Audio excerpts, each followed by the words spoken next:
stage as you would like. If you wish to sit back there, we understand, but if you would like to come closer, I think you'll enjoy it a bit more. Also, because the microphones are up here, so if you're hoping to ask a question, it'd be nice if you were closer to the mics.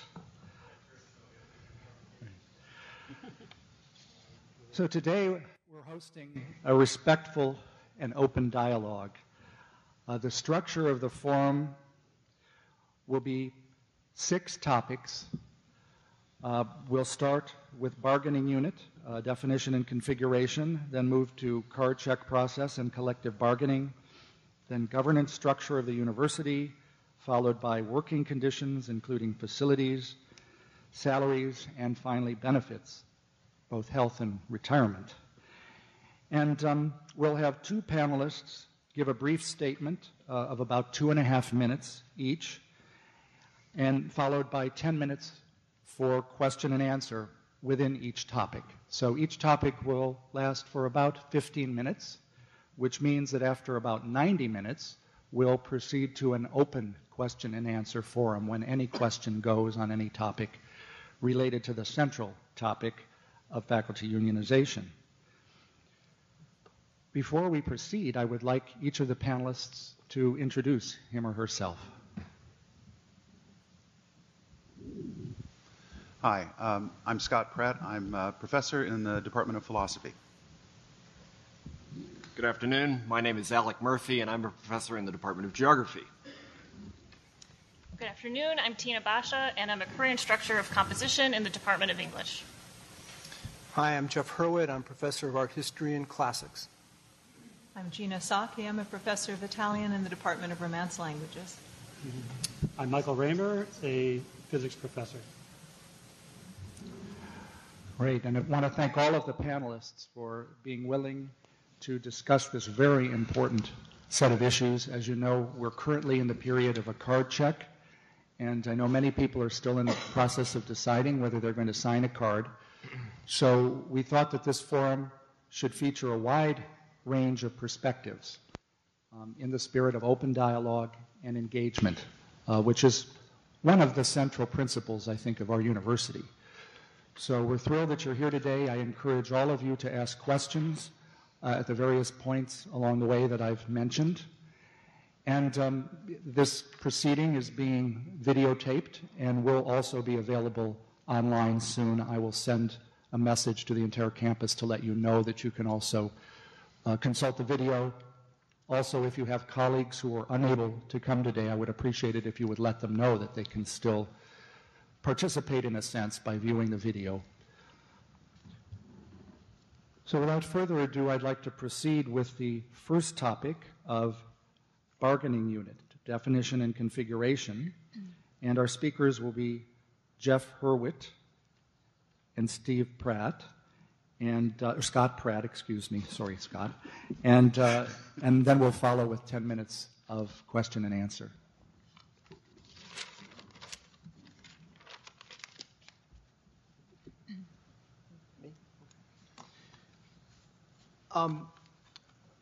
My opposition to unionization takes several different forms. I'm opposed to the logic of the union as it is conceived. I'm opposed to the process of unionization as it is taking place. And I think a union would establish an adversarial relationship between faculty and administration, and between faculty and faculty, and produce a collective bargaining agreement that could lead to faculty mediocrity, and so a decrease in the quality of the education we offer our students, and they are why we're here. I hope to address all of these points this afternoon, but let me begin with my opposition to the composition of the proposed union itself.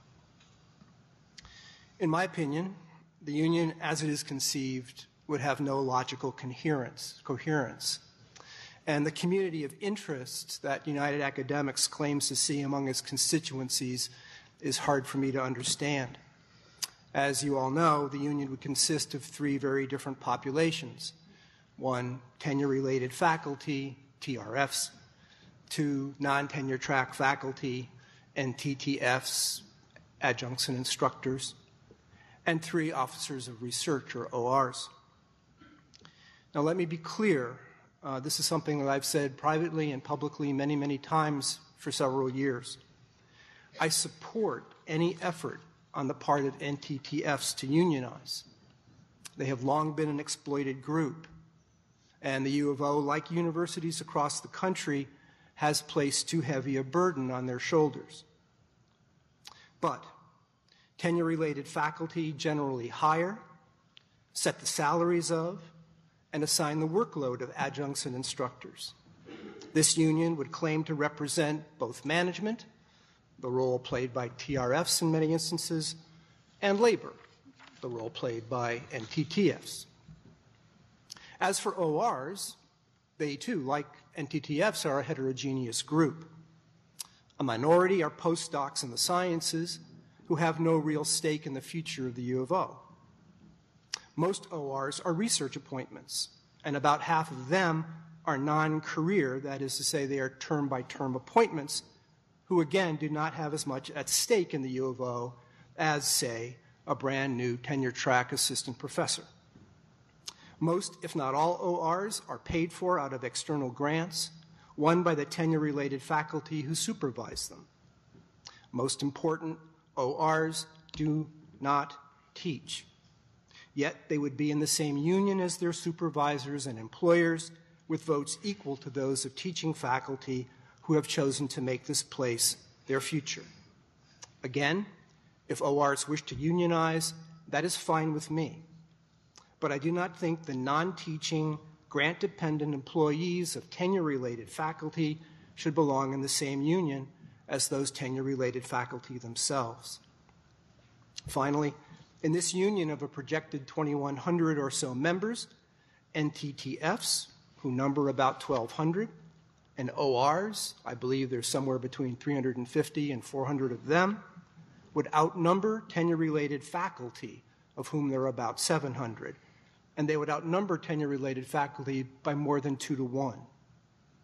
Tenure-related faculty could thus be outvoted in matters that affect them most directly, including this matter, the very issue of unionization itself. Scott. Great. Thanks for all of you for coming. Just a quick definition of bargaining unit, as most of you probably know, is sort of in the big picture a group of employees who get together collectively and bargain for salary and working conditions.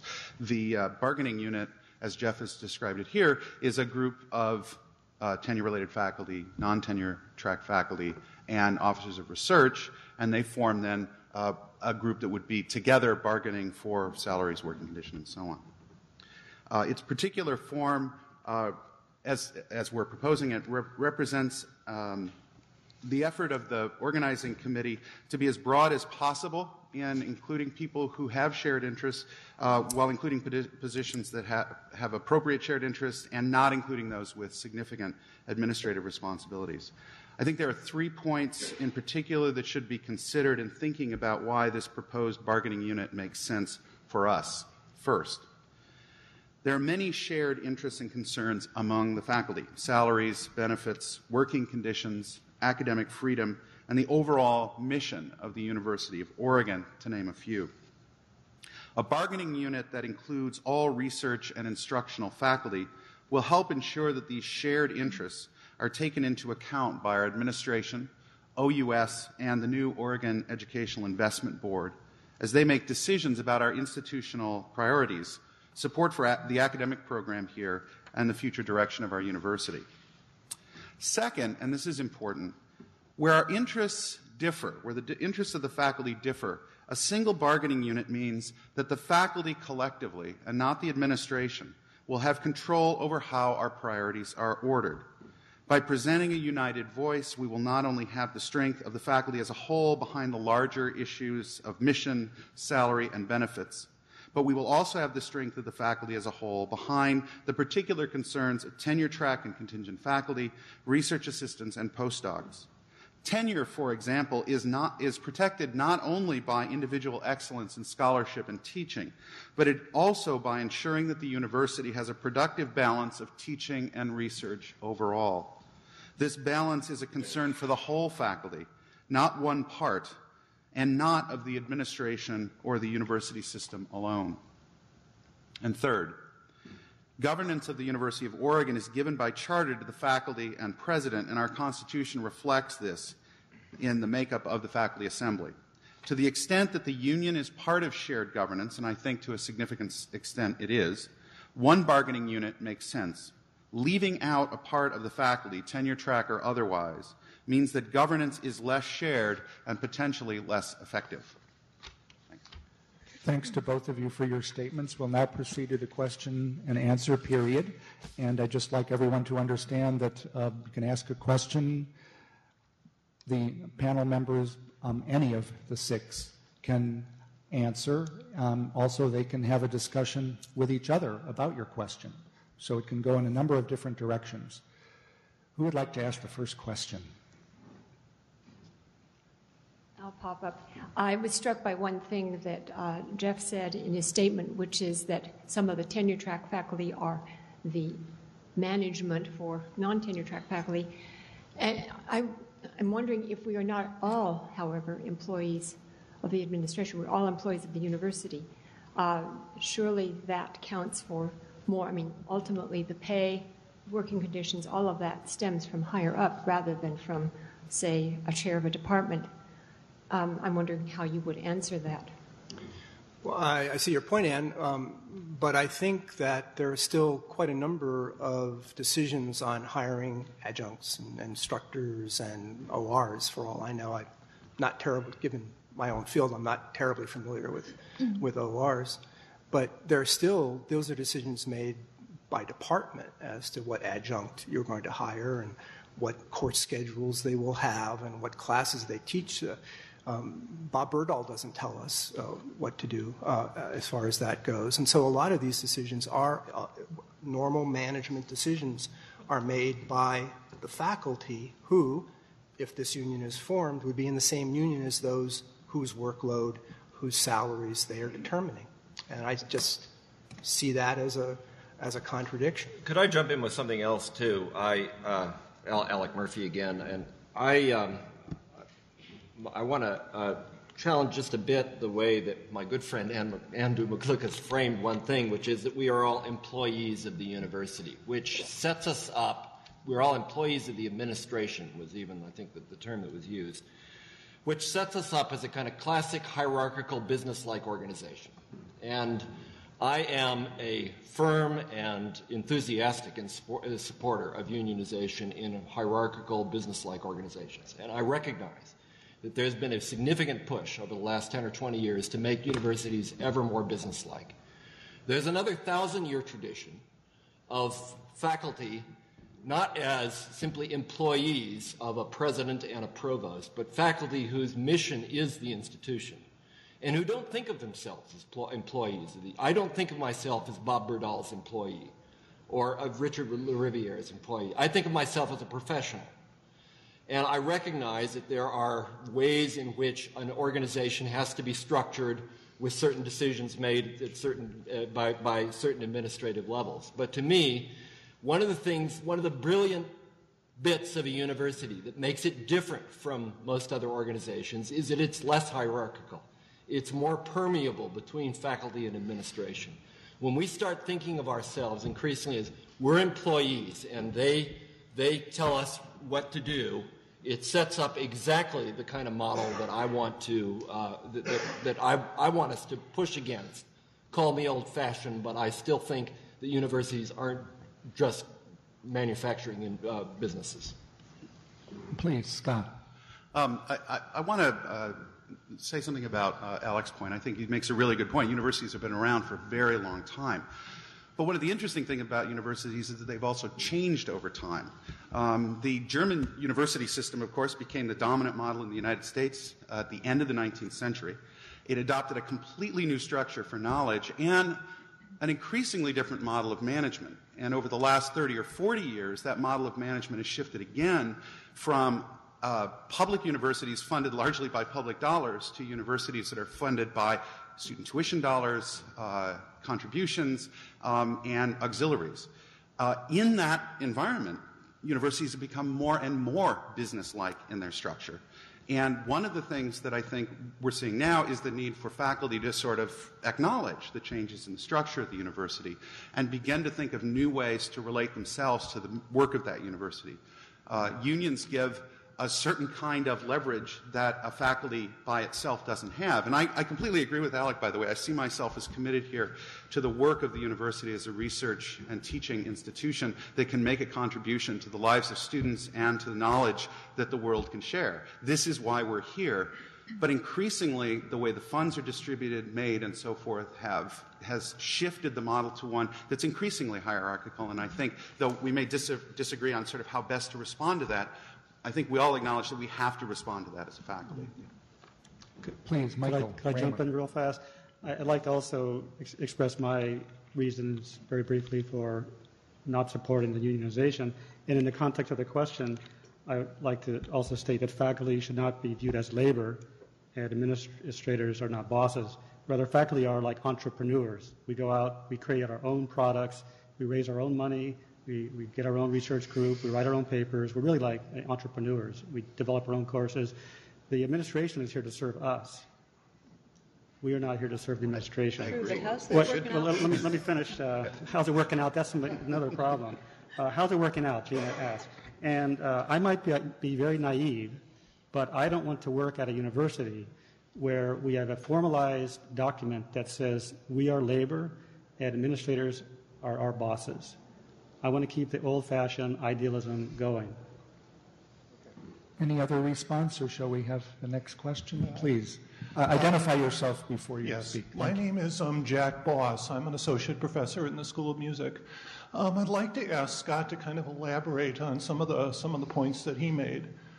There are issues that we're going to discuss a little bit later on in the session, such as salaries and benefits that the faculty probably should have governance over, that we'd like to at least have a voice in deciding.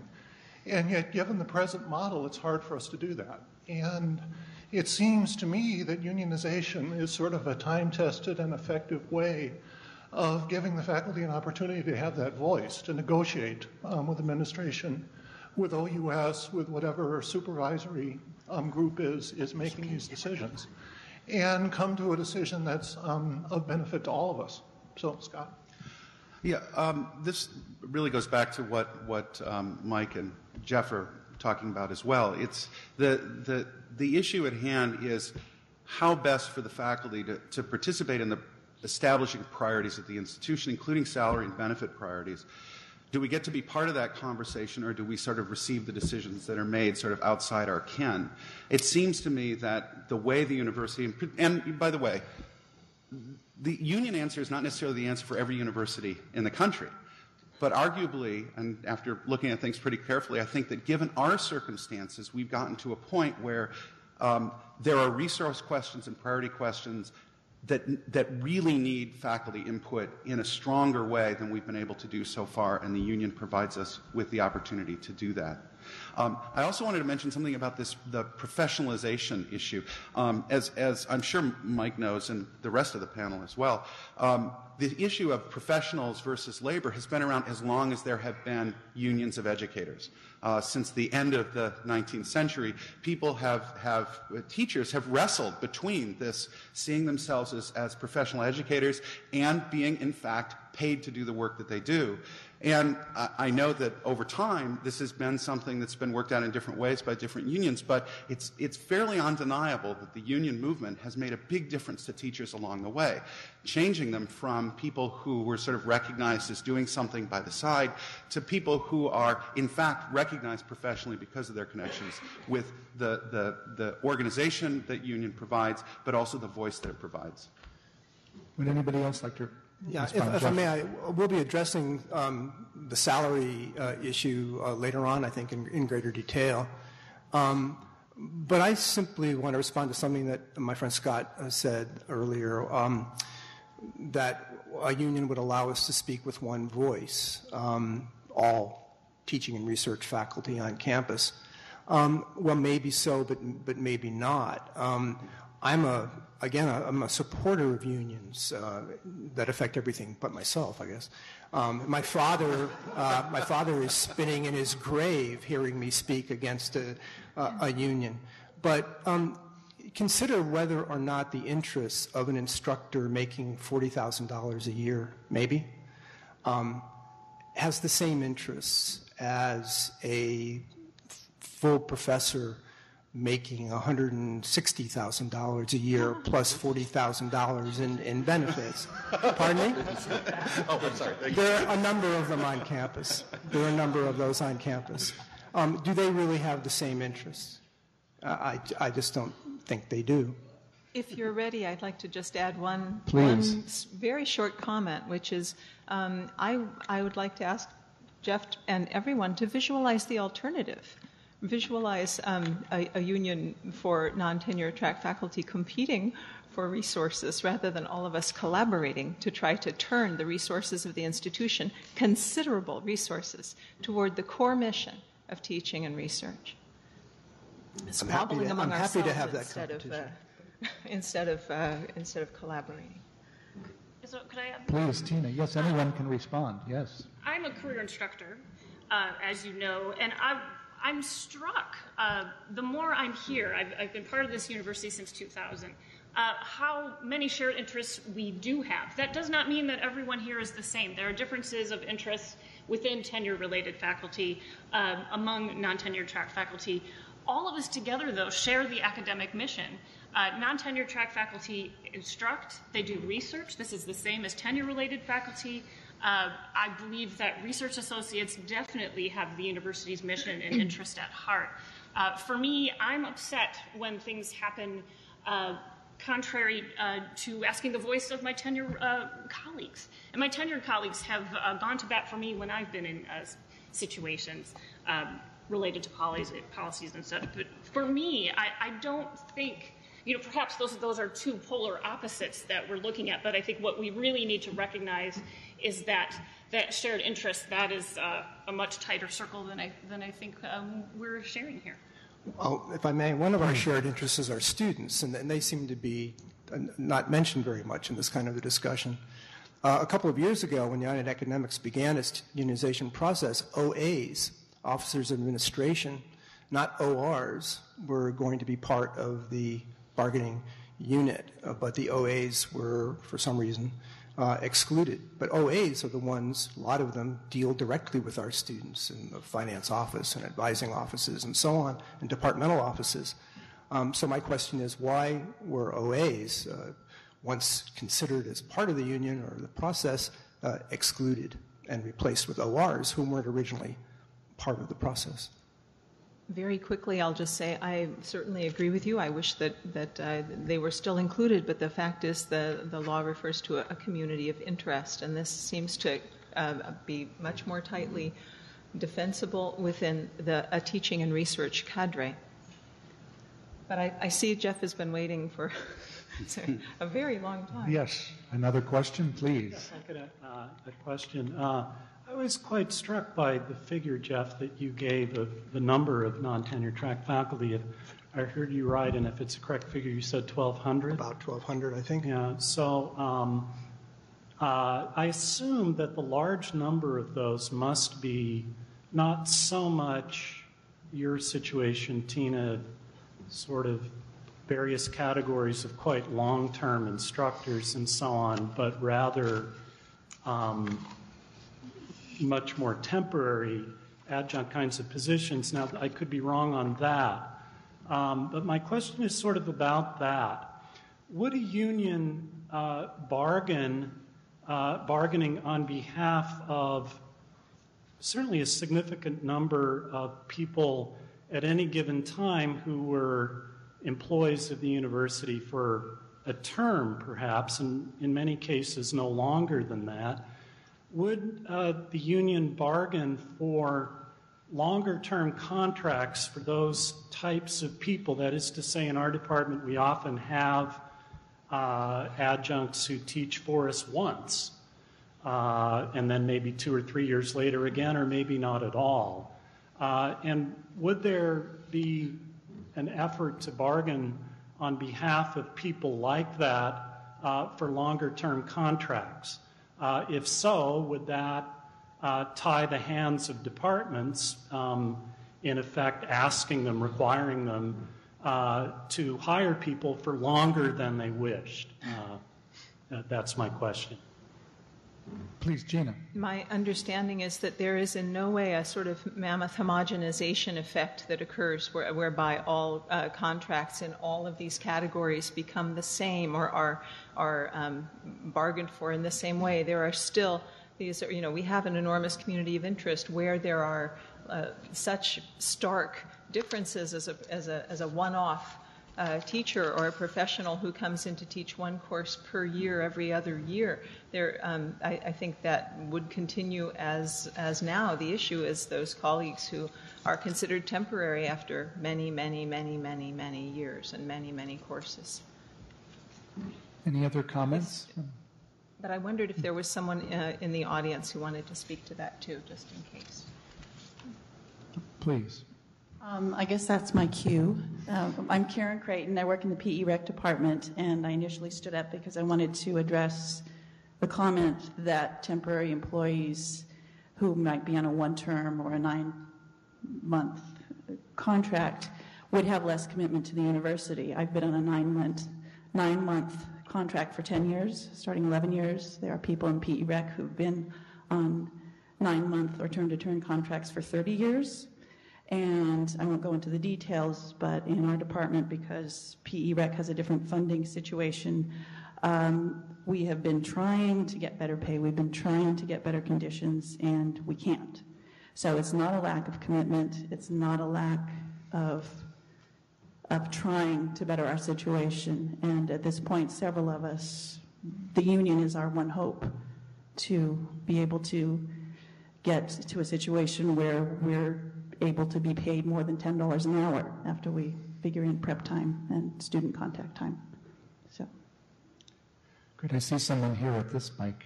Yeah, I'm David Lupke in the Department of History. I thought I'd try to answer my colleague Jeff's question. I'm the associate head in my department, and there are about 30 people, fairly large, not the largest by any means, but as near as I can make out from all the discussions that I've been in, there wouldn't be any pressure on the departments, or certainly no more than there currently is, to transform adjunct positions into regular, multi-year contracts, except to the extent that people are actually in those positions already, such as what we just heard about. There are regulations in place, of course, that require adjuncts who teach a certain number of consecutive years after a certain number of years have elapsed, either to be promoted or left off the employment rolls. Whether that would continue or not remains to be seen. I guess the crucial distinction is that it would be up to us as a faculty to decide what the contractual parameters of those arrangements would be, and those then would be binding on the university as a whole. Great. I think what we need to do now is move to the next topic. I've let it go considerably longer just out of respect, and it's good to get things going by letting the first one go a little bit longer, and there's a lot of enthusiasm for asking questions, and that's wonderful. But let's go to the second topic, card check process and collective bargaining. Our speakers will be Jeff Hurwit and Tina Boscha.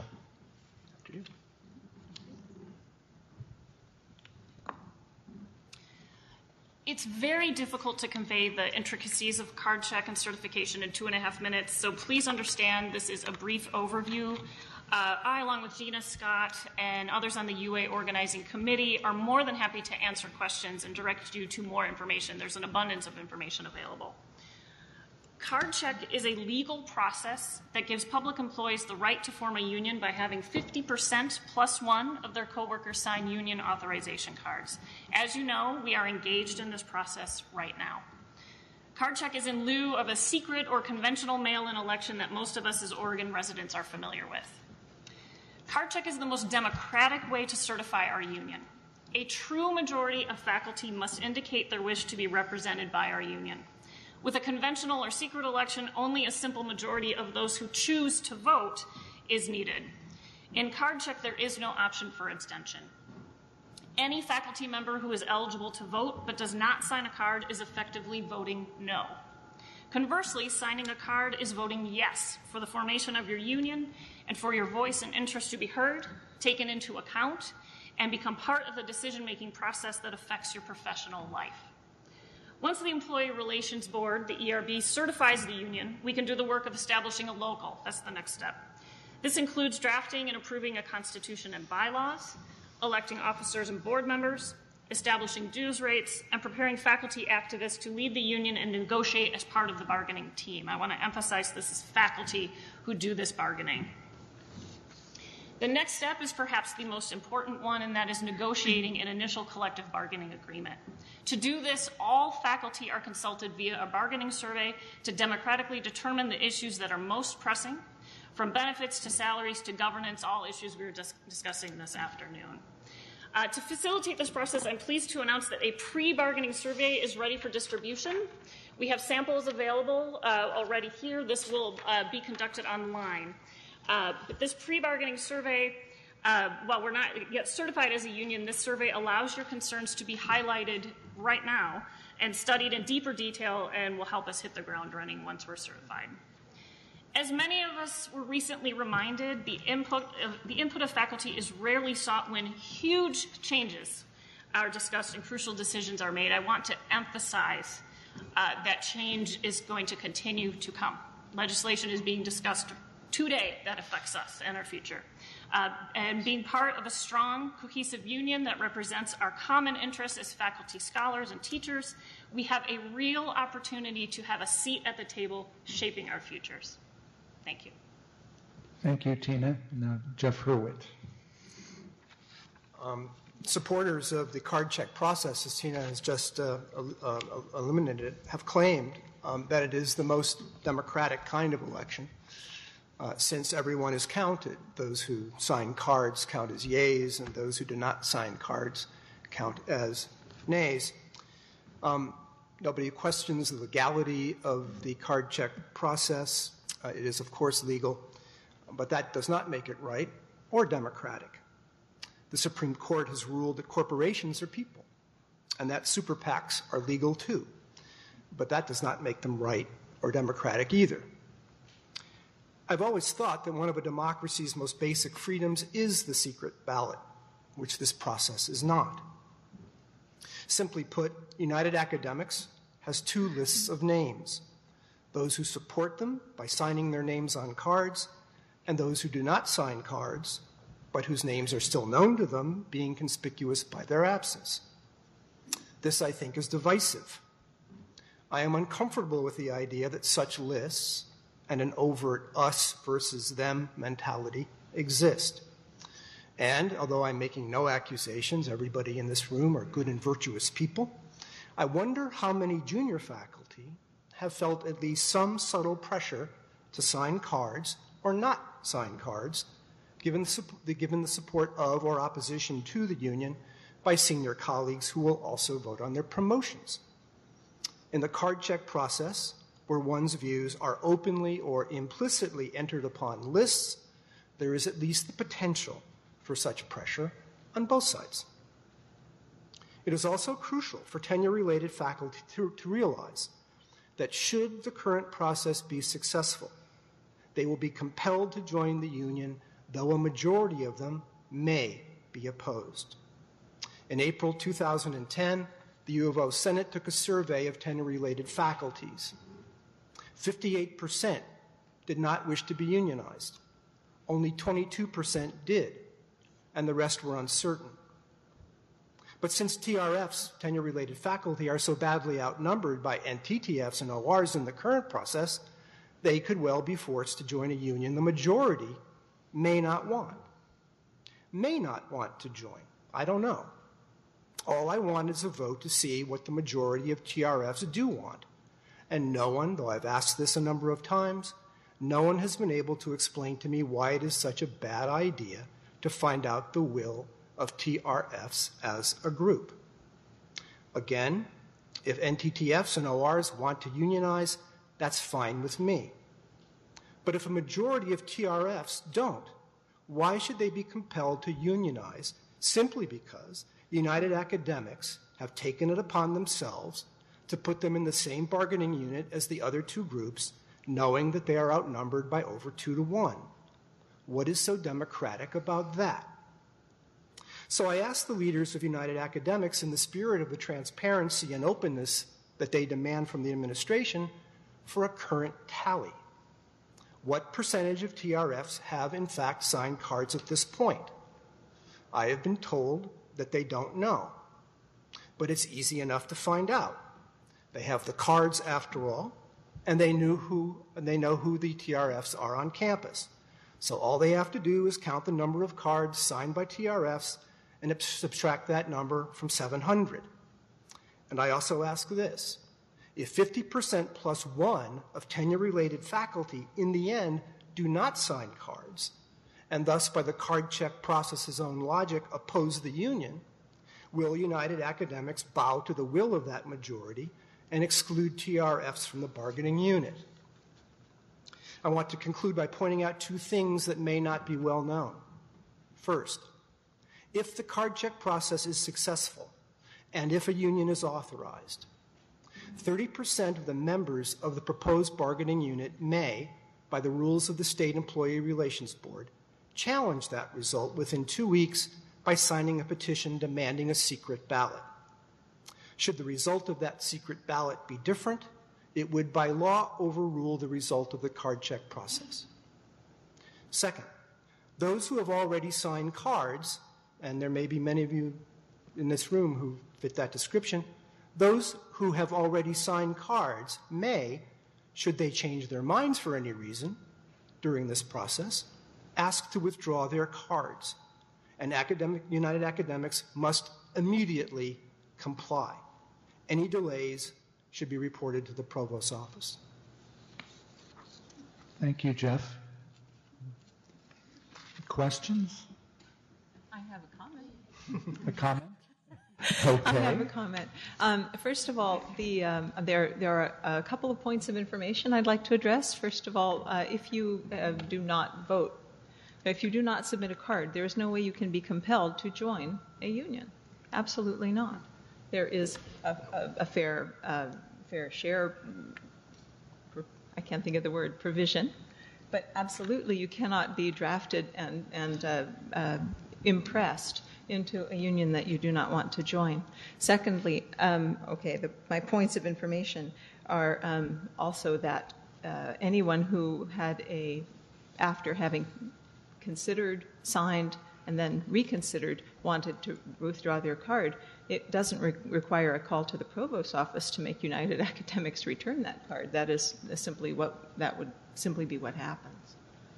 If I could just jump in, it's true that no one's compelled to join the union, but if the union goes through, everyone will pay some kind of dues. At Rutgers, if you don't join, it's 95% of the regular dues, and it's 100% if you do join. So you'd save 5% of your annual membership. And the union would still be the bargaining unit. You may not be part of the union, but you have no choice. The structure has changed. You've introduced a new structure. And on the point of sort of democracy of all this, the key issue really is one of peer pressure. And there's a reason why a number of states have outlawed card check process. If this were the most democratic way of doing things, it's true, it's legal in Oregon. Why would some states have outlawed it? The concern, of course, is peer pressure. Now, we heard the same thing when we went to vote by mail, peer pressure. And there were some legitimate concerns, but I generally was in favor of vote by mail. But I think we are in a different situation. We're a small community. I've heard of assistant professors with multiple visits by representatives trying to get them to sign union cards that are feeling kind of worn down by the process. And if I'm overstepping or misstating, I'd ask you to ask some of your assistant professors what's been going on. I saw a hand at the end of the table. Michael Raymer? Yes, I just want to mention that at the University of Connecticut, the mandatory minimum fees that each faculty must be responsible for paying to the bargaining unit is about 1% of their annual gross salary. So if we have 2,000 faculty at the U of O, and if, just off the top of my head, I said $50,000 apiece salary, that's about $1 million that comes out of faculty pockets and to goes to administer the union. So it's not a trivial amount of money, and it is mandatory. Oh, I'm sorry. I just wanted to mention that, the states have outlawed many things. Some states have outlawed unions for public employees altogether.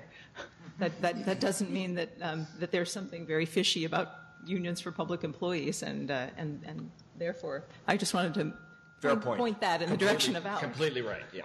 Fair point. Could I add two points of clarification? One, the card check process is entirely confidential. Confidential. I just really want everyone to understand that. If I talk with you and we have a conversation and you sign a card, no one knows. Number two, dues and fees are negotiated. They are not set unless everyone agrees through collective bargaining. So we can look at a range of fees that others pay, but I want everyone to understand that is also negotiated. Please keep that in mind. Great. Shall we proceed with questions? We're going to go in this order. You're at the mic first, then to this side, then the first person here, and the second here. Please. Hi there. My name is Ann Godfrey. I'm a non-tenured teaching faculty in landscape architecture. I hope to make 2 points. I'll start with this point, which is a question and a concern. I'm actually deeply concerned with the process that's been occurring right now. I have myself and have watched my other adjunct faculty been deeply pressured by union organizers. I have been waited for outside my door, outside of my classroom. I have been walked in on my classroom. I have heard the same experiences from my other faculty. I have listened to our fabulous office manager talk about how postings have been removed to obtain information, contact information for faculty, and not been returned, and that he has also become concerned with the process. I don't know why there's such a push. It makes me very uncomfortable, and I think in the end it is a kind of pressure that somehow makes my fellow adjunct faculty feel as though they must sign a card or they're not part of the group. And I also am concerned about the fact, again, of targeting non-tenured teaching faculty in order to gain numbers, when in actuality conversations that I have had have not elicited any kind of concrete answers to things I have about seniority structure, which I am also very deeply concerned about how that might play itself out here and how that may lead to issues of preventing excellence and potentially increasing mediocrity in the teaching faculty. So that leads into my second point, but I think maybe I'll leave that first point out there. I think that there's an incredible amount of pressure, and I'm very concerned about it. And I haven't really heard much in response to that. Would anyone like to make a comment about that, the topic of peer pressure, responding to her concerns? Yeah, just a couple of words. I mean, it is a concern that people are being peer pressured, feel pressure to sign union cards. It's also true that people have received a lot of pressure to not sign union cards. I think that in the context of a university, one would hope that we recognize each other as deliberative characters who have a chance to think through the information, have access to the information, and make a judgment. It's unfortunate if there's pressure either way. There should be an opportunity for information exchange like we're doing now so that each of us have a chance to make a decision about that. I think the folks in front of you have done exactly that, and I would hope that junior faculty, non-tenure track faculty, and so forth have the same sort of opportunity to think through the issues and make a judgment in light of what they determine the issues are for them. I'd like to comment, though. I feel as though United Academics has put a humongous amount of money towards having people come from the outside of this institution to come in and pressure us on a daily basis. And I'm very deeply conflicted about the agenda with that, the money that potentially will be collected from the faculty for union dues, how that will actually be distributed, what is the benefit to United Academics in the end, and how does that play out here in terms of our daily individual abilities to represent ourselves among our faculty and with the administration. Yeah, two things to say about that. One, again, dues and how we use the money as a union is ultimately a decision of the elected representatives of the union in light of the Constitution and bylaws. We don't yet have a union. Yes, but the reunion will, by a conservative estimate of dues, will raise well over $1 million. Mm-hmm. A good deal of that money will not be staying here, and it will go towards mounting campaigns at other universities, and of course the various union organizations that are involved in this. So it's not as if this is money invested all here in this campus. Jeff.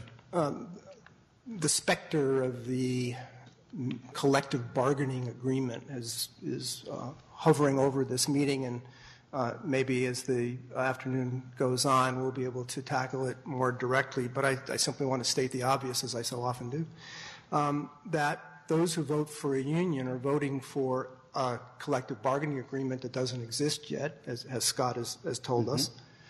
They're voting for a future academic life whose details, great and small, are not known and cannot be known because the CBA doesn't exist.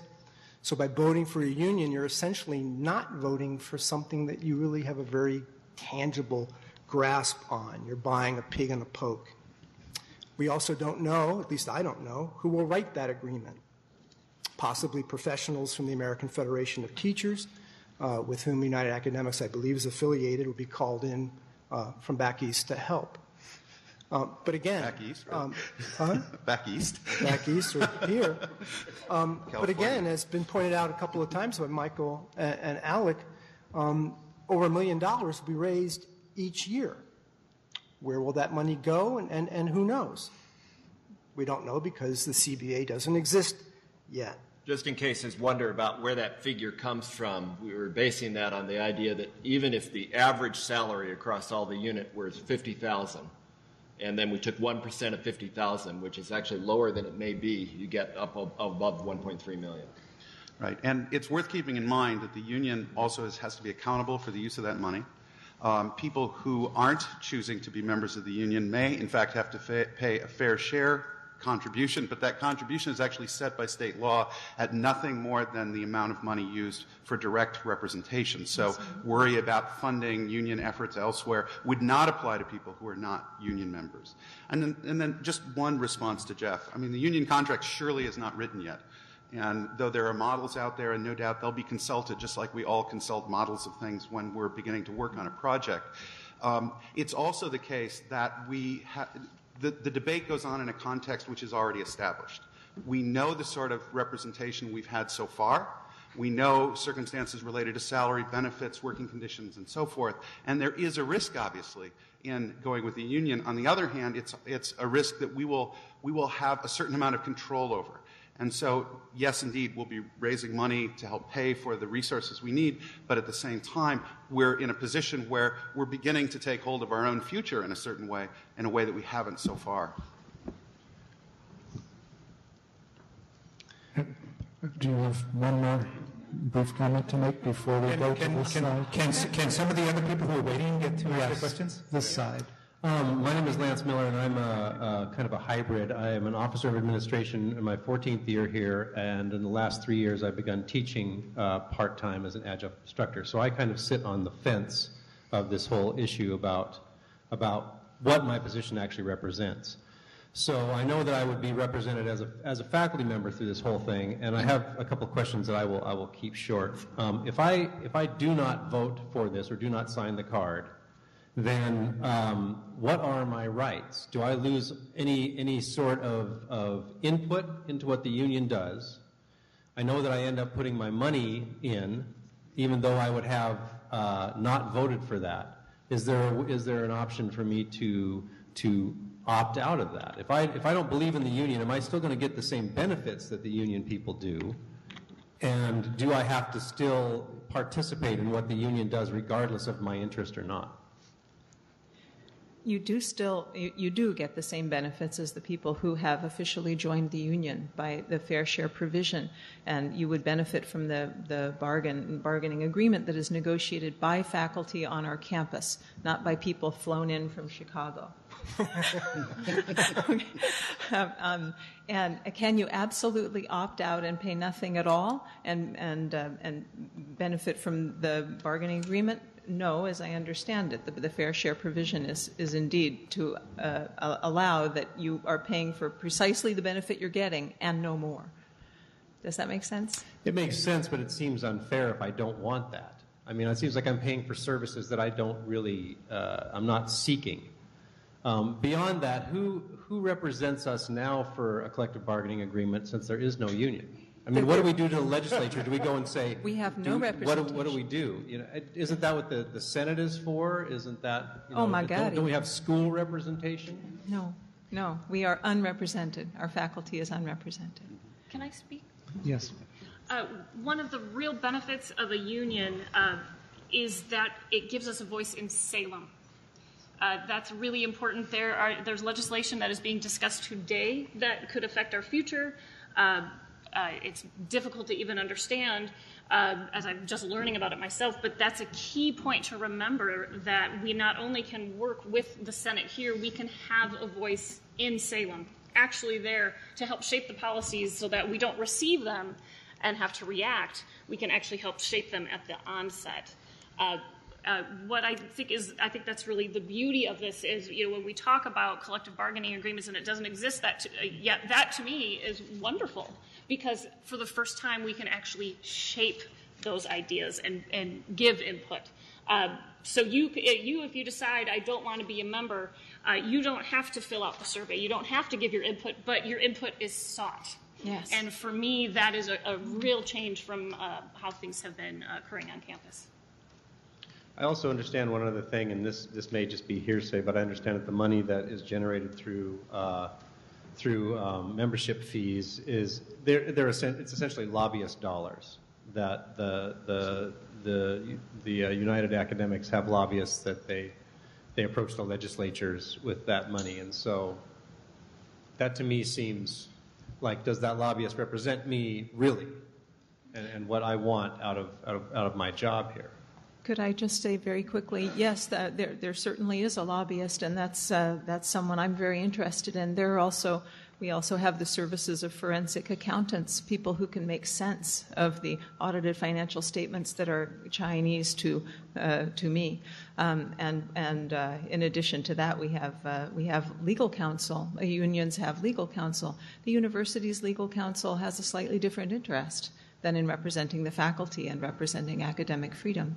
So, yes, some of those dollars go to pay the salaries of experts.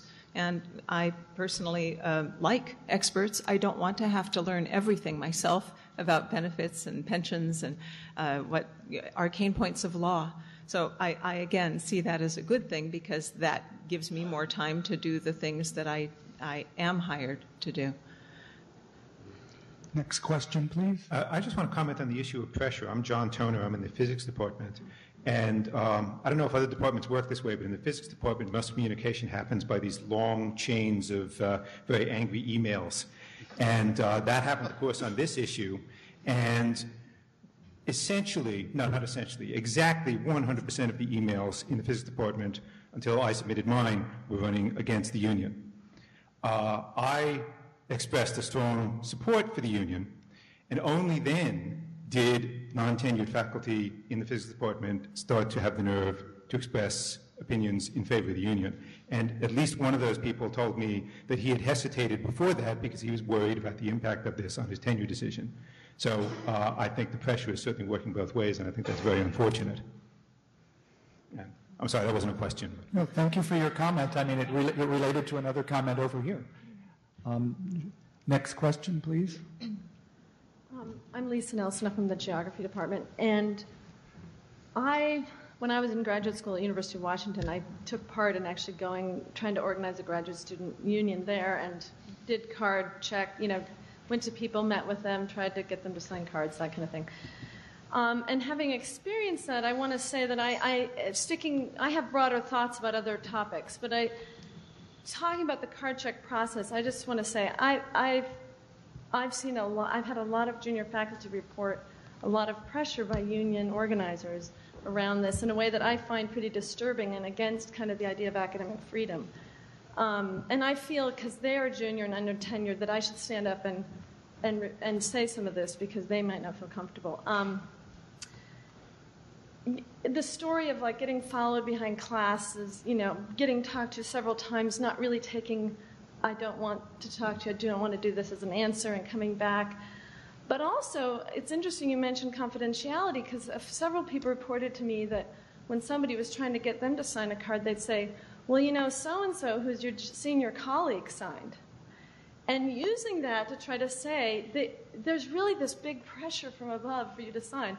And it wasn't until they started talking about it that they realized that this was a lot of misinformation, and so it's kind of the opposite of the story from physics. And I recognize that pressure could go on either side, but I just want to say I've had like 4 or 5 untenured faculty say they just feel like they've been hounded, and that a lot of pressure has been put in ways that I don't think are fully ethical. And I just wanted to put that out there, and in the greater picture, respecting that we're all coming at this with our U of O at heart.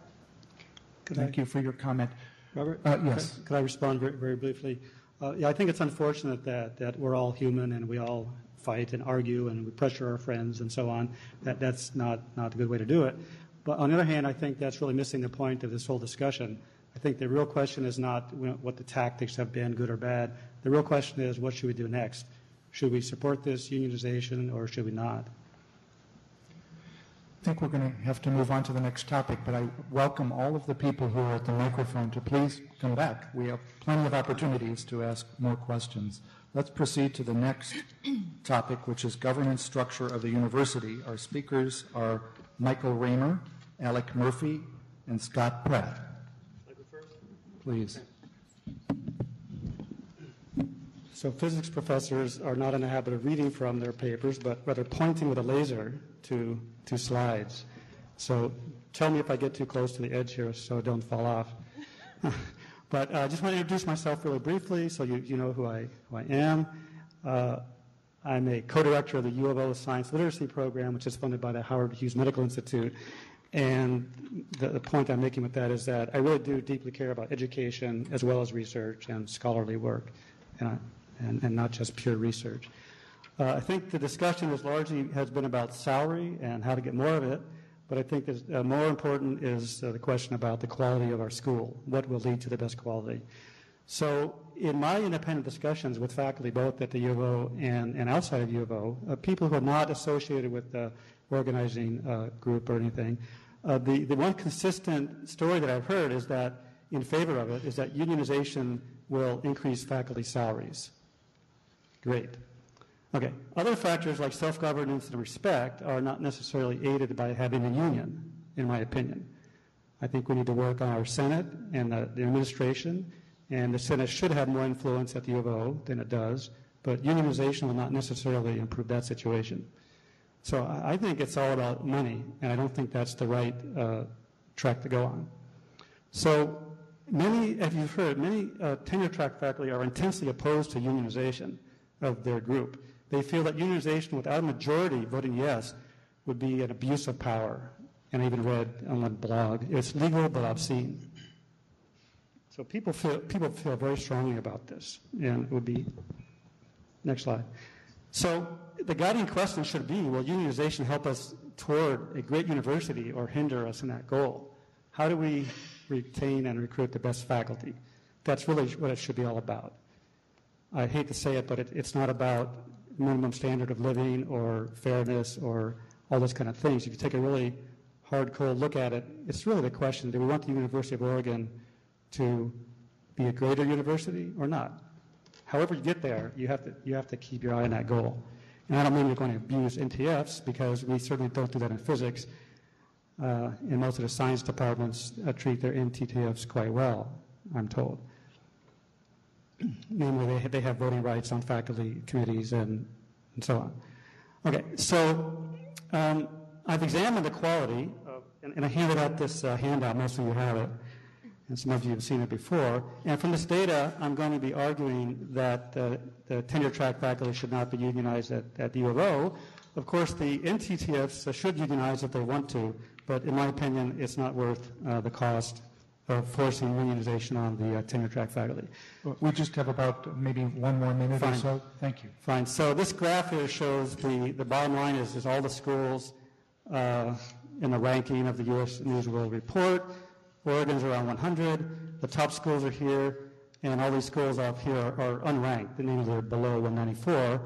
And so all these white schools, including all these boxes and all these boxes, those are all the schools that are unionized by the AAUP. And so the real question is, do we want to affiliate the University of Oregon with a few, very good schools and a huge slew of lesser schools? How will that help us? Is it worth the price that we're paying in order to try to increase our salaries? I don't think so. Next slide. Of the AAU, which is a very prestigious organization that Oregon always brags about being a member of, only 3 are faculty unionized. Rutgers by AAUP, and Buffalo and Stony Brook by another organization. None of these other schools are. Next slide. Okay, can the membership in AAU change? Yes. Syracuse and Nebraska were recently kicked out of the AAU for not fitting the profile of a research university. So we want our university to more closely fit the profile of schools that might be kicked out, namely the less research-active schools. Next slide. OUS designates 8 schools as peer institutions for the University of Oregon. Those are the ones in these dark boxes. None of them have tenure-track faculty unions. Next slide. My conclusion from the data is that there's an inverse correlation between tenure-track faculty unionization and average school quality, by which I mean the presence of union correlates to lower ranking. Now, whether there's a causality, you can't really say, of course. You have to think about your own theories. Does lower quality lead to unions, or do unions lead to low quality, or neither? So here's the question we have to really ask, and should have been the topic of today's discussion. If U of O wants to strive to increase its quality, should it associate itself with the top schools, the vast majority of which are not unionized, or with the lower tier schools where nearly all of the unions exist? And my slides are posted on this website. Thank you. Okay, thank you. Next speaker, please. Yeah, thanks. This issue of governance structure of the university, I think, is one of the key ones. And very early in the discussion, I really already made one of the most fundamental points that I wanted to make, which was a long tradition of faculty governance that's part of a shared governance arrangement. And, a university is not just about meeting the needs of faculty. It's about the needs of students. It's about the needs of the larger society. And shared governance is about that end. Collective bargaining, of course, is about advancing the interests of a particular constituency within the university. So shared governance and collective bargaining aren't about the same thing. Now, you could say, well, one's a subset of the other. But the question is, are the mechanisms and means by which shared governance work ones in which the faculty issues are more likely to be looked at alongside of the other issues, the societal issues, the student issues, than one where we segment off a particular class than to be engaged in the collective bargaining for. And that leads me then to the more abstract but I think really important point, is the degree to which I worry about instituting a set of arrangements that will polarize faculty and administration. To me, a research university runs best when the boundary between faculty and administration is the most permeable. I like the idea of people moving back and forth, non-professional classes of administrators, and those sorts of things. And it's pretty hard, I think, when you bring in the kind of arrangement that a union brings with that, not to, in fact, harden that boundary and prevent a more conflictive atmosphere. I'm currently on the committee the search committee for a new president of the university. Some of the most senior, best-connected people that we as a faculty kind of rallied around in the aftermath of the LaRiviere firing to try to move us forward have stated unequivocally, because they know that, in fact, if we move ahead with this initiative, we're going to limit fairly significantly the pool of potentially significant interested applicants.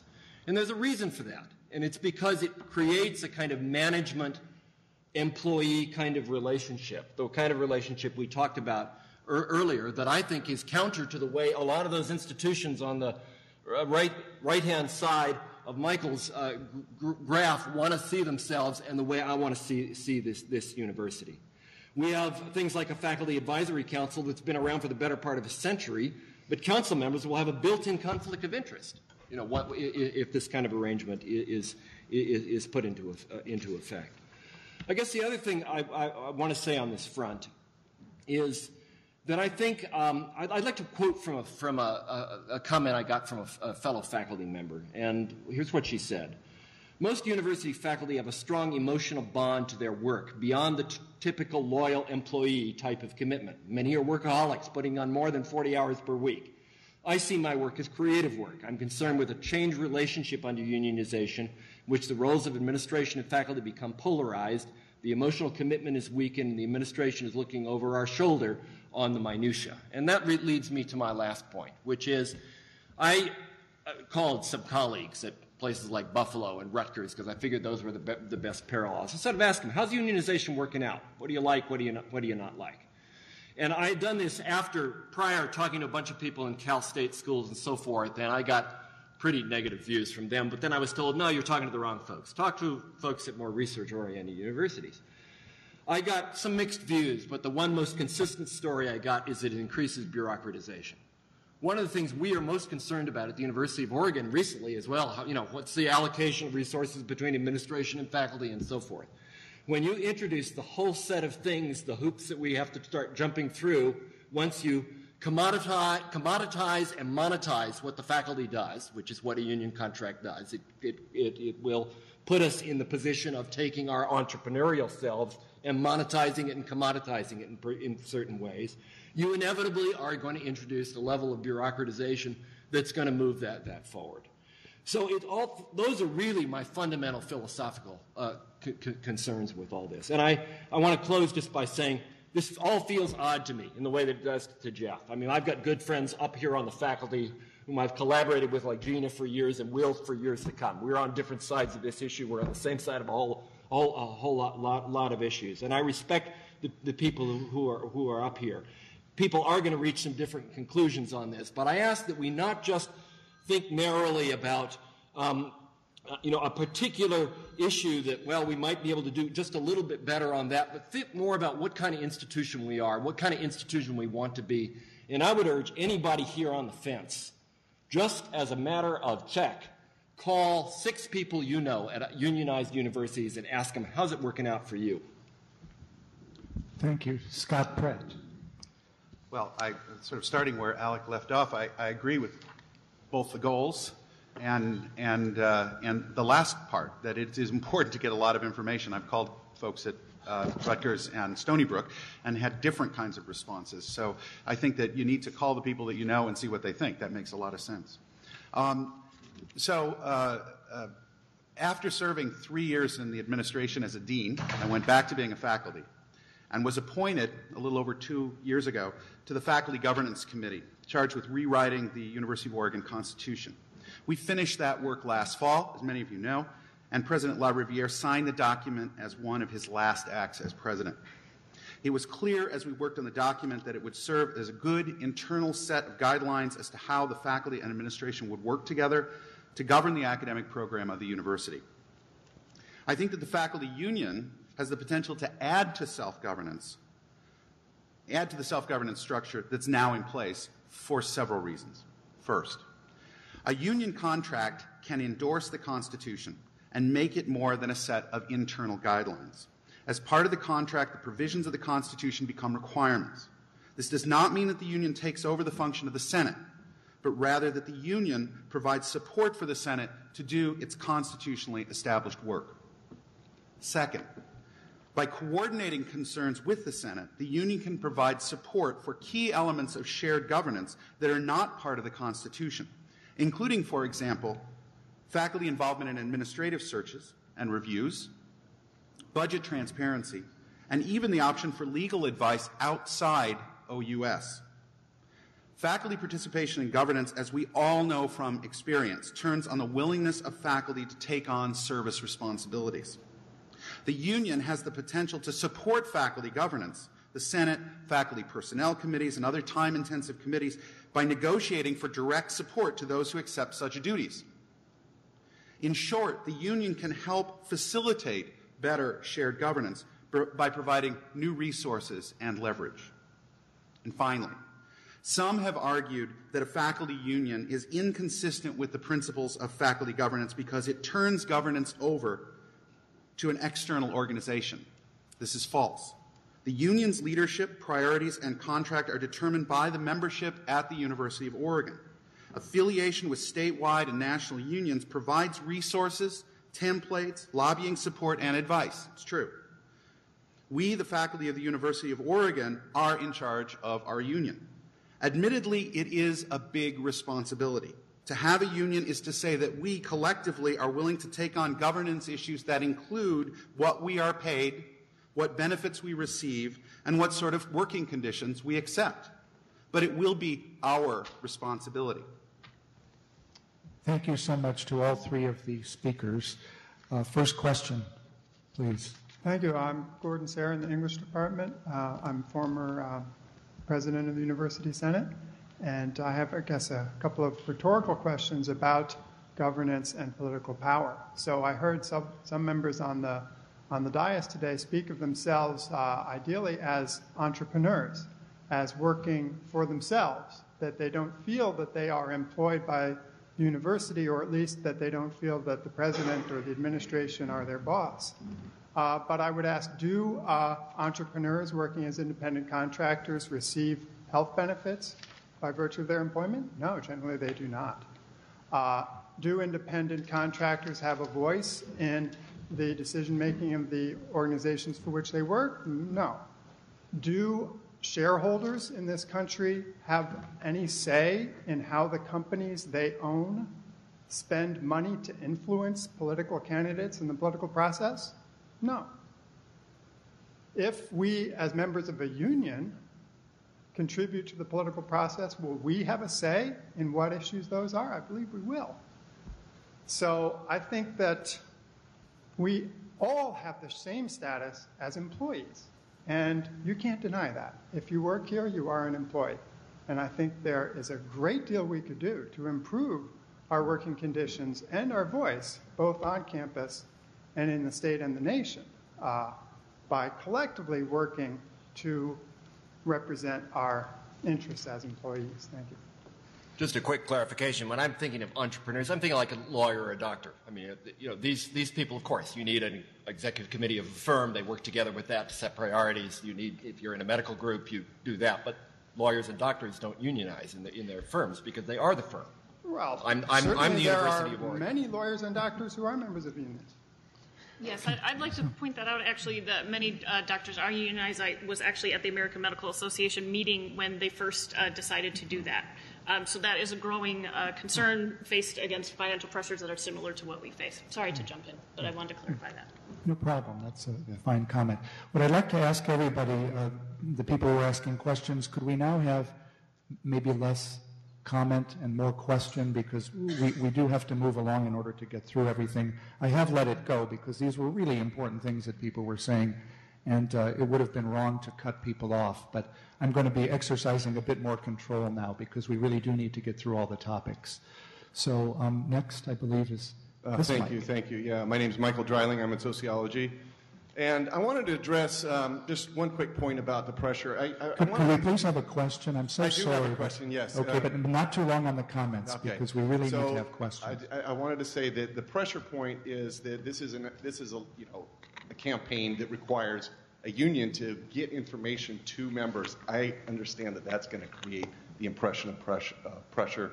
I'm regretting that that's happening at a level that's unsatisfying to some people. But it's a burden on the union to actually get that information and those cards out there in this democratic process.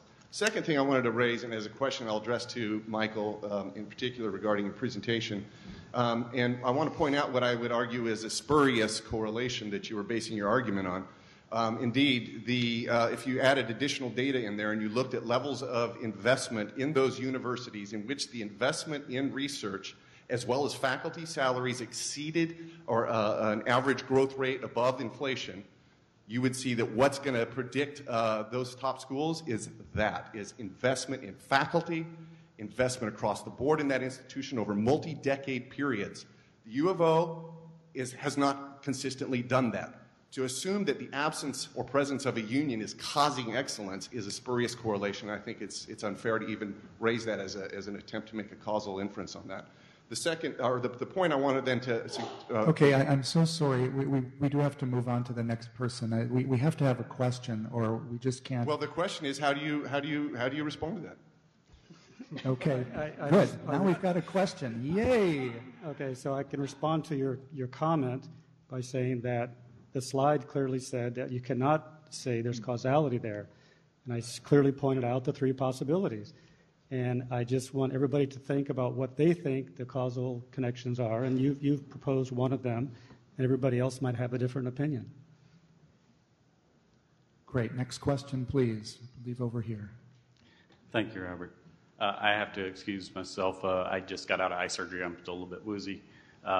And your demand that we state these as questions is going to force me to restate my statements as rhetorical questions. So here we go.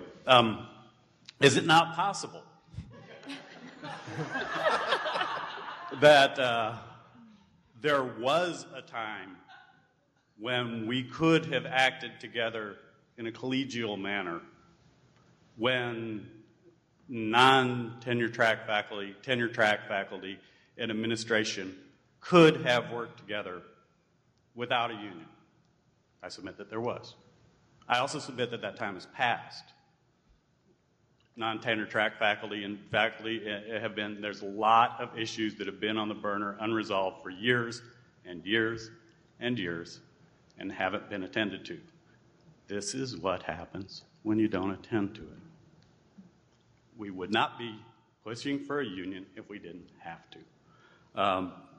Could we have a question? Is it not possible that I'm going to ask the union... You better ask a question. This is a question. This is a legit question. Is it not possible that instead of polarizing, the union could serve as a forum to draw together these disparate interest groups which have had no platform for working out these differences before? I, for one, look forward to being across from a tenure track faculty on a committee working out a bargaining position, a collective bargaining statement. I have the feeling issues will be resolved there. I guess that's a question. Yes, please. I'm not going to respond to that directly, but I'm going to respond to a tone in a lot of the comments and questions that I've detected, which is a tone of utopianism. People think that if you're going to have a union, everything is going to be fine and everybody's going to sit down and hold hands and sing Kumbaya. I refuse to submit to that. I don't think it's accurate. And I really think that you're mischaracterizing what's gone on at the U of O for the last 10 or 15 years. I've been here for 32 years. I've devoted my life to this place and will continue to devote my life to this place and my colleagues and my students. And let me tell you, the U of O is a much, much better place than it is a right to be, given the amount of state support and the amount of opposition we've received from the state. I think the problem is not with our administration, frankly, and I understand the resentment that a lot of faculty have about such matters as administrative salaries and our own salaries and so on. But our problem is not with us, because the University of Oregon is us. Our problem is with the state board, which is full of nincompoops, and a series of governors who have repeatedly stood in our way. The answer to our problems, I am quite convinced, is not a union, but the freedom movement. And if I'm right, at least I hope, within 18 months or so, we will have a truly autonomous board. And I think a lot of the issues that constrain us now, a lot of our constraints will be lifted from us. That's the hope that I place in the future. I think a union will drag us down, whereas the freedom movement will set us free. I think this is really fair to say that also is just as utopian. And I would like to understand why it is that we have to hold a union to a standard of perfection while holding the status quo to no standard at all. Because I don't believe there's any empirical data. If there is, I'd like to see it because I haven't seen it yet. What empirical data is there that at any of the unionized institutions things have gotten dramatically better? I can cite you plenty of examples. I have a list of it here of universities that have suffered from strikes authorized under the collective bargaining agreement. If I may, I'll give you one example, although I have others. Okay, a quick example. In 1990, the unionized faculty at Temple University went on strike. They went on strike for 29 days. They rejected an administrative offer of a 13.2% salary increase over 2 years. The faculty went on strike at Temple for 29 days. They were ordered back to the classroom by a court with no resolution of the issues at hand. During and after that strike, 3,500 students withdrew from Temple University. The university suffered a loss of $12.5 million. The enrollment at Temple did not recover for another decade. And although this is anecdotal, we all have our anecdotes and our own connections, faculty members I know at Temple are still bitterly resentful at the way both the administration and the union conducted themselves. Now, I am not sure, I hope that such a strike would never occur at the U of O. Anybody who says it will occur is an alarmist. But anyone who says it cannot happen at the U of O is disingenuous and a lousy historian. One more question, and then we need to really quickly move on. Just a quick question, please. Megan Haight, I'm a career NTTF in the School of Architecture. I've been teaching for 16 years. Yeah. So the question I would like to ask, I'm speaking more from the point of view of the NTTFs. And there have been metaphors made between the tenure-track faculty and their relationship to the administration and wanting to remove any sense of polarization, bureaucratization, and have there be real permeability. My question is, do you feel that those things which I feel exist between the NTTFs and our administrators who are the faculty, can those things be eliminated through a unionization? And it's a different kind of metaphor, but it involves, 1,200 people. The percentages may be similar, 1,200 to 700 as opposed to 700 to however many administrators there are, but it's a huge group. Great. Let's have just two comments because we do need to move on to the next topic, please. I saw Scott and Alec. Yeah. So I just wanted to speak to the issue of NTTF and NTTF contracts and the bureaucracy and so forth around them. I mean, as most of you know, certainly you do if you're an NTTF, the structure of NTTF contracts went through a massive kind of reconstruction a few years ago, and it took some time before it began to settle down. It's interesting that process went largely without consultation. There was a small committee, and then there were a series of policies passed down. I mean, one of the hopes I actually have as a former department head and dean is that we're able to actually, through this process, bring some sense to how the contracts are set up, how people who are NTTF are treated, and how departments can deal with somewhat less bureaucracy.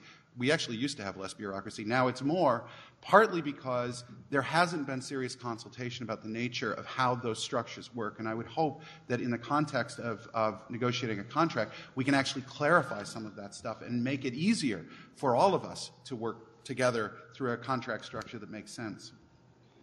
I mean, I just wanted to say sort of quickly, and I do think that this, the situation of this university, there's lots of things, of course, like any big institution that one can criticize over time. Actually, I think, though, we actually underplay the level of cross-hierarchy collaboration that's existed here. It's actually much better than it meant many institutions.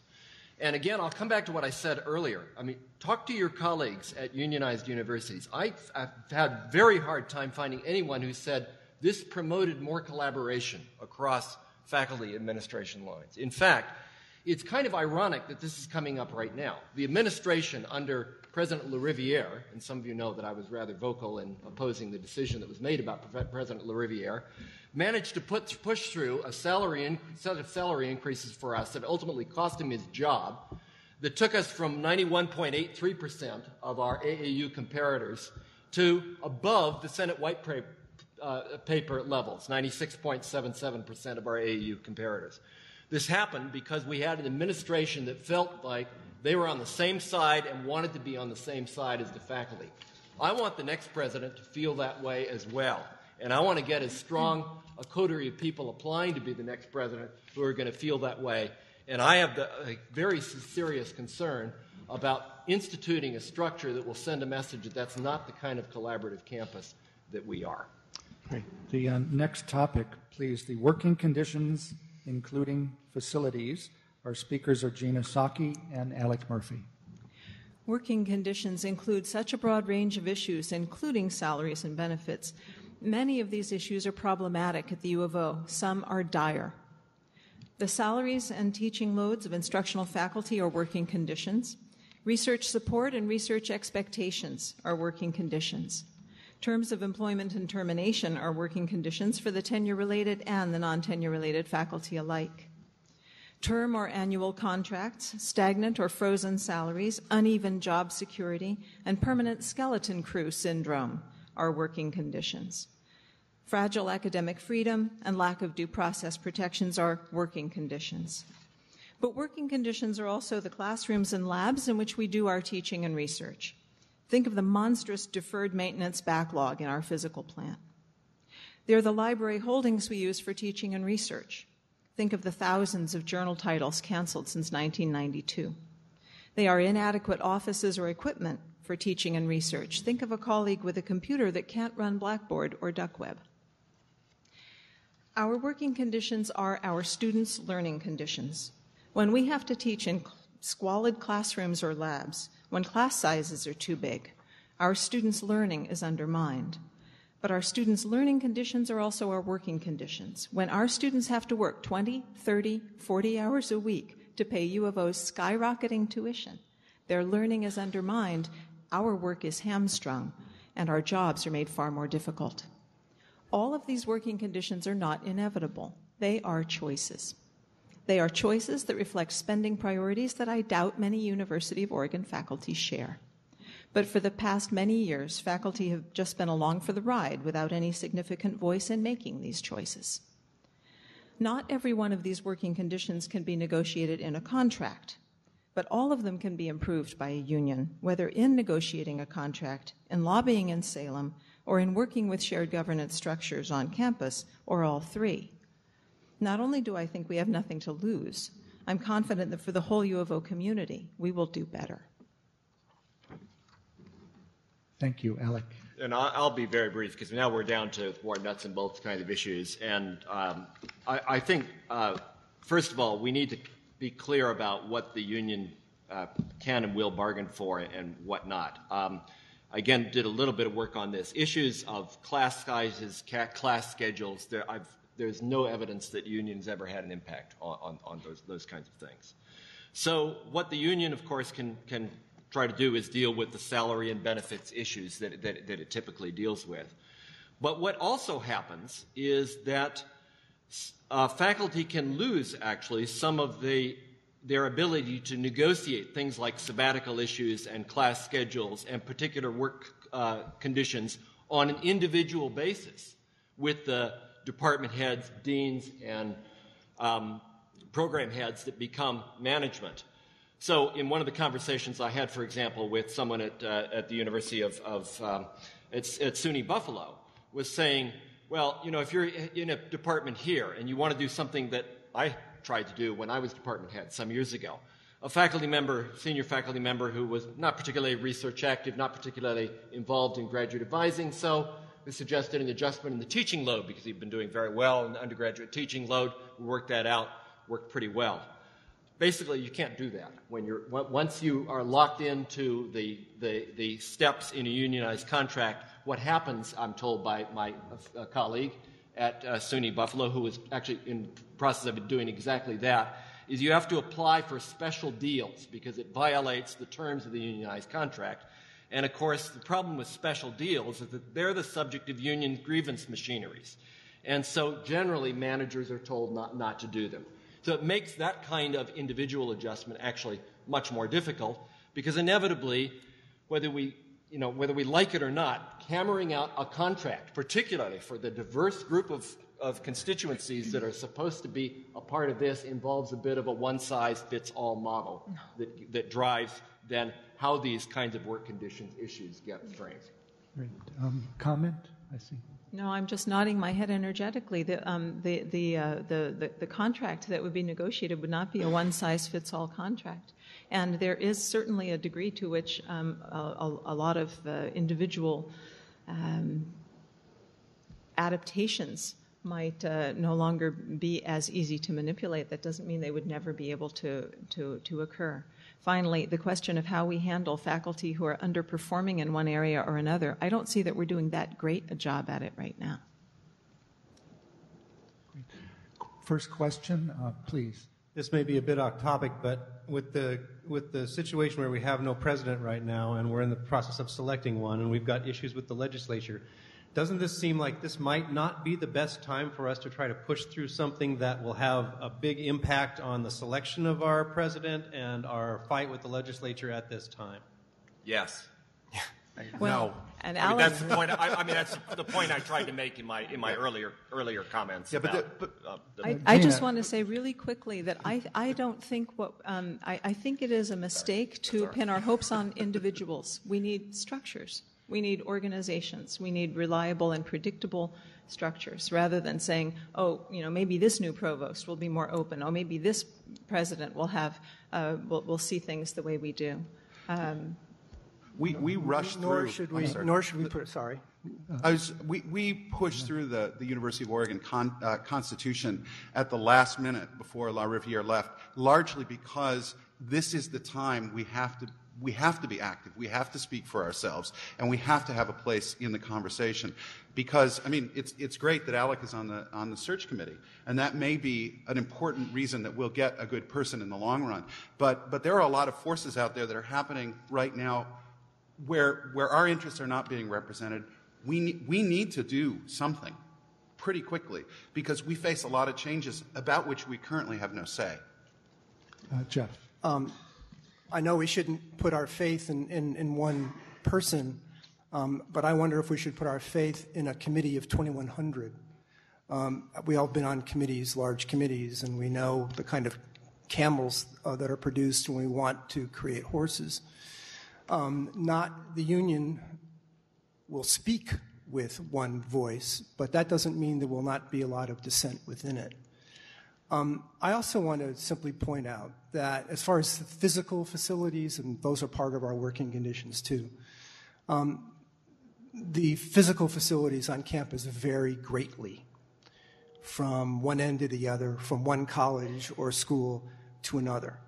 But I think if you walk around campus with an open eye, you walk down 13th Street and you see a series of spectacular new science buildings, or if you go to the new College of Education, or if you go to the music school, or if you go to the night library or the night law school, and we hope in the next 5 years or so you'll be able to go to a new school of architecture and allied arts. I think you're kidding yourself if you don't think that the physical facilities in the university have not greatly improved.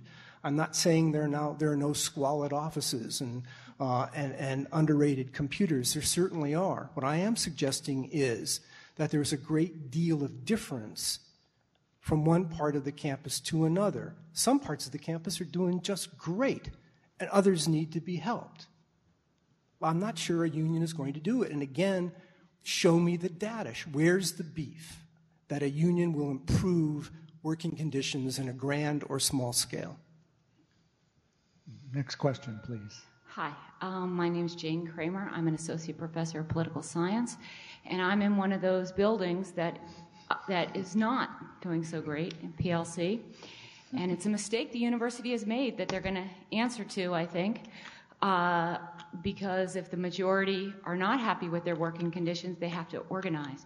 But what I want to ask about, I have a colleague from Rutgers who couldn't be here today because he's hosting a Morse Center event named Dan Titchener, and he is somebody who knows Rutgers well, and I'm sure he could give you 6 names. He very much thinks that Rutgers benefits completely from the university and everything there on all the points. And he openly says this, so I'm not betraying his trust. He's a very articulate person.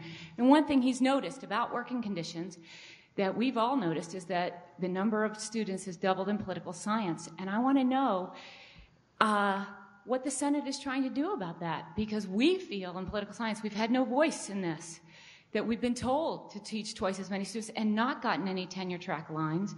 And at Rutgers, the union got them 100 more tenure track lines. And we've been begging for 10 years. The 10 years I've been here, I'm now teaching almost twice as many, and it impacts my research. So I want to know what voice the Senate feels they have in that, because they're handing it down to us somewhere. Somebody is. In my department, nobody that I know of thinks that the Senate has given them any voice in deciding how many students we teach and how to do it. And that is exactly what unions do, as far as I understand. So that's... Well, the Senate, I think you're confusing what the Senate is. Anybody can run for the Senate and have a voice. I mean, the Senate is you. I hear you, so but they don't... what you have done is what the Senate is. So what I have done is what the Senate is. What we have done is what the Senate is. Right.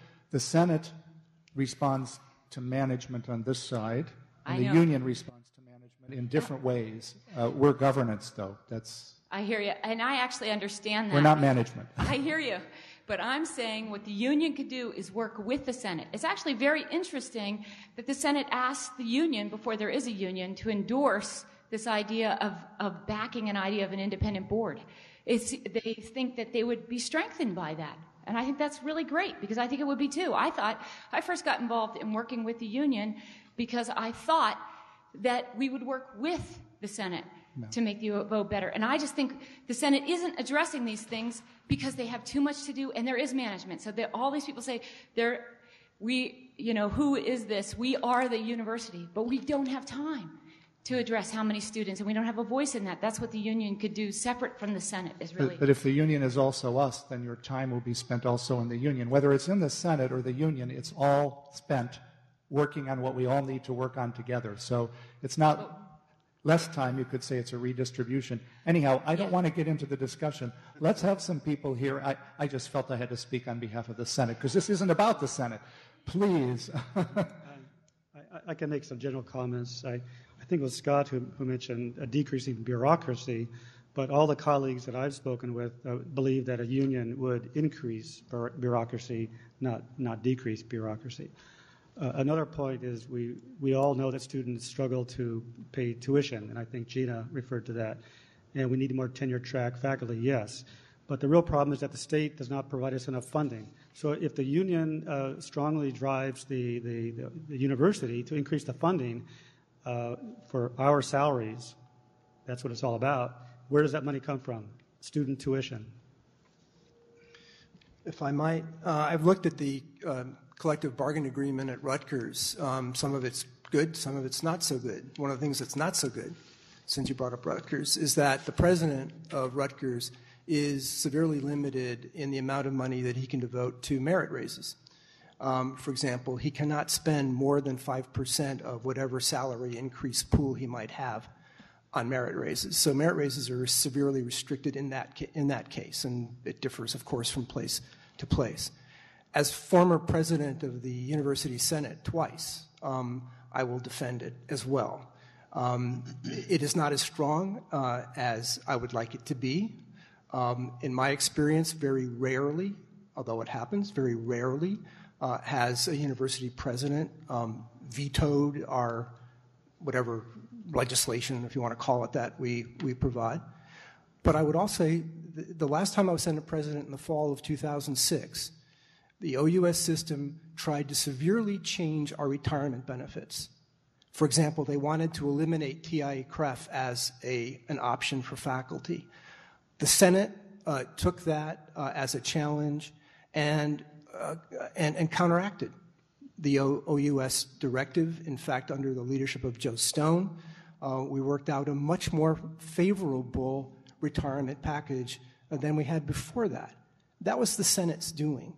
So it does have power when it's well applied. Okay, I think we need to move to the next topic, but please, if you're at the microphone, stay and you'll ask a question the next round. The next topic is salaries. Our speakers are Michael Raymer and Gina Psaki. Go ahead, Mike. And please limit your comments to roughly 2.5 minutes, not too long now. We will go over time a bit, probably till 15 minutes after, just to accommodate everyone. Right. So next slide, please. I just want to point out, and this does relate to salaries, because I think all this relates to salaries, actually. In another context, President Berdahl wrote this comment in the Register Guard, and I think it's a very important comment in general. He says, achieving excellence in a university or in a system of universities requires a willingness to make choices among competing components. To insist that all be treated alike reduces all to the lowest common denominator. The pursuit of excellence requires that it be recognized and rewarded. In fact, he was strongly defending President LaRiviere for making those hard choices and for going to bat for us, the university. Of course, we all know what happened about that.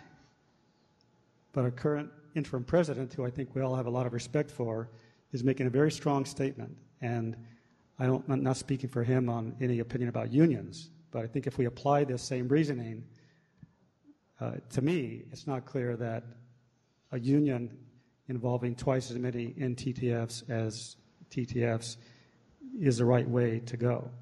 Next slide, please. We talked about different universities' collective bargaining agreements. Here's the one from Delaware. It's negotiated by the AAUP. This is called the University of Delaware Chapter. It's a chapter of the national organization. I claim the agreement gives away the authority of each academic unit to manage its own business to achieve excellence as it best sees fit. Next slide. Examples of union micromanaging. Except by mutual agreement, teaching and advisement of each individual workload will not average in excess of 12 credit contact hours or in excess of 18 teaching contact hours per week per semester for the academic year. I don't disagree with that necessarily, but this is micromanaging. This applies to every faculty on campus. The footnote, for individual instruction, and this is especially important for research faculty such as many of us are. For individual instruction, individual special problems, theses, and dissertations, the faculty receive credit only in the semester that the student completes the project or special problem and defends his or her thesis or dissertation.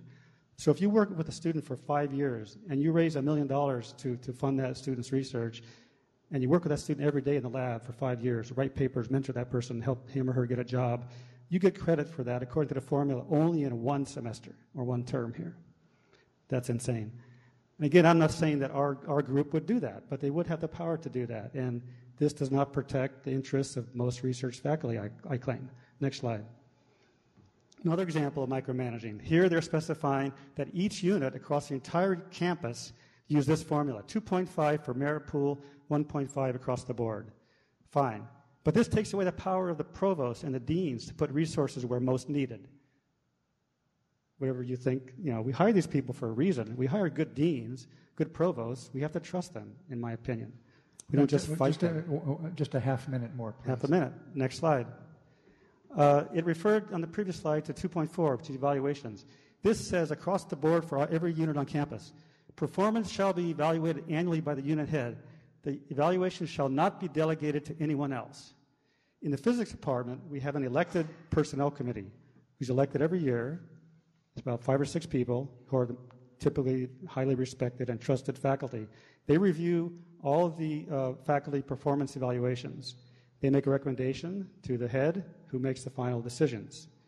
But it's quite clear that the union bargaining unit can make whatever decisions they want that apply to every unit on campus.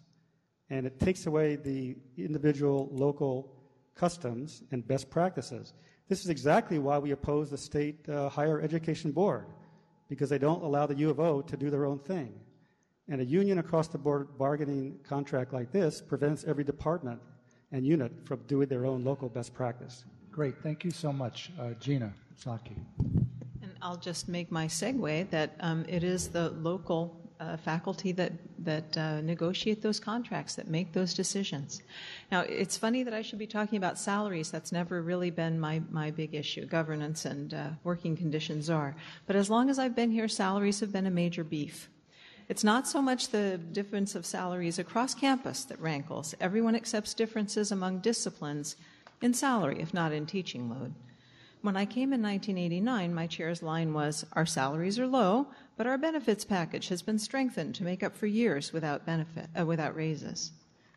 In half of my 23 years here, the faculty received no raises, not COLA, not merit, bupkis. And we know how that benefits package has shrunk. On unionized campuses, annual COLA raises exist. At Buffalo and Rutgers, my colleagues receive annual percentage raises even in lean years, and merit increases on top of that. They negotiate for increases in tenure-track positions, for provisions for merit and retention pay, and for equity adjustments to remedy salary compression and inversion. A large one-time salary bump, never to be put in writing, to some faculty, just when a union looks like forming, doesn't make up for failing to make faculty salaries a long-term priority. The famed Senate White Paper of 2000 set the goal of bringing faculty salaries up to 95% of comparator averages within 5 years, a goal which the administration endorsed. 12 years later, we are not at parity, whether you compare our salaries to other AAU publics or to our aspirational comparators. The Bunce's presentation last week updated us on the big picture of spending priorities at the U of O, the healthy unrestricted reserves, the astonishing increase in administrative salaries and positions, why just this morning? The fact that we've been teaching 50% more students than we had in 1989 on nothing like a 50% increase in personnel or in research and instruction support. But let's not forget the more hidden cost of chronically depressed salaries, the hemorrhage of good colleagues, the resulting constant turnover, recruitment, and mentoring of replacements, and the erosion in continuity in our programs and in the intellectual life of our university. I don't see any of this changing without some concrete structural change. A union can make improvements by a number of means. Negotiating contracts through collective bargaining is just one. Lobbying the legislature to fund the real cost of educating our students, and working tirelessly to educate the public on the value and the costs of higher education. Thank you so much. I would just like to ask for the people who are at the mics, who has not asked a question? I just want to make sure that people who have not asked get a chance first. Please. Hi there, my name is John Davidson. I'm non-tenure track with Political Science Department, and I've been in that capacity for about 9 years now. And I know one of the concerns that a lot of tenure track people have is that non-tenure track people might not have the same concern with the long-term future of the institution. And so I'd like to frame my questions in terms of the long-term future of the institution. And I'm hoping we do have a lot of the same interests. There's been a lot of talk about excellence and about academic freedom and about shared governance. And my concern is that when I look at this university and the trends that have happened, all of those things have been declining. And I don't think that an autonomous board is going to be a magical fix for that. I see corporatization of this campus happening more and more, and I see the money that comes into it going towards the people who earn the favor of particular corporate donors and grant writers. And that's changing the mission of this university drastically. And that leads to all of the other issues we're looking at, decreases in certain people's salaries, decreases in certain infrastructures, increases in tuition, which affects the working conditions of all the people. So far as I can tell, the long-term future is going to be dictated by these trends, and that we're going to have more and more in TTFs, and that means less and less salary. That means less and less academic freedom. That means less and less real shared governance. And I don't see how we're going to stop those trends without a union. And if any of the folks who are concerned about the union can say, how are we going to systemically stop these changes and preserve this academy for 100 years, for 200 years, and stop it from being commercialized, please tell me. Excuse me, do I understand you to suggest that a union in which the majority would be NTTFs should figure out a way of reducing the number of NTTFs? Or changing the situation, changing what NTTFs mean, allowing academic freedom for NTTFs. There's a concern that NTTFs, that's been expressed, that NTTFs are being pressured, for instance, during this process of card raising.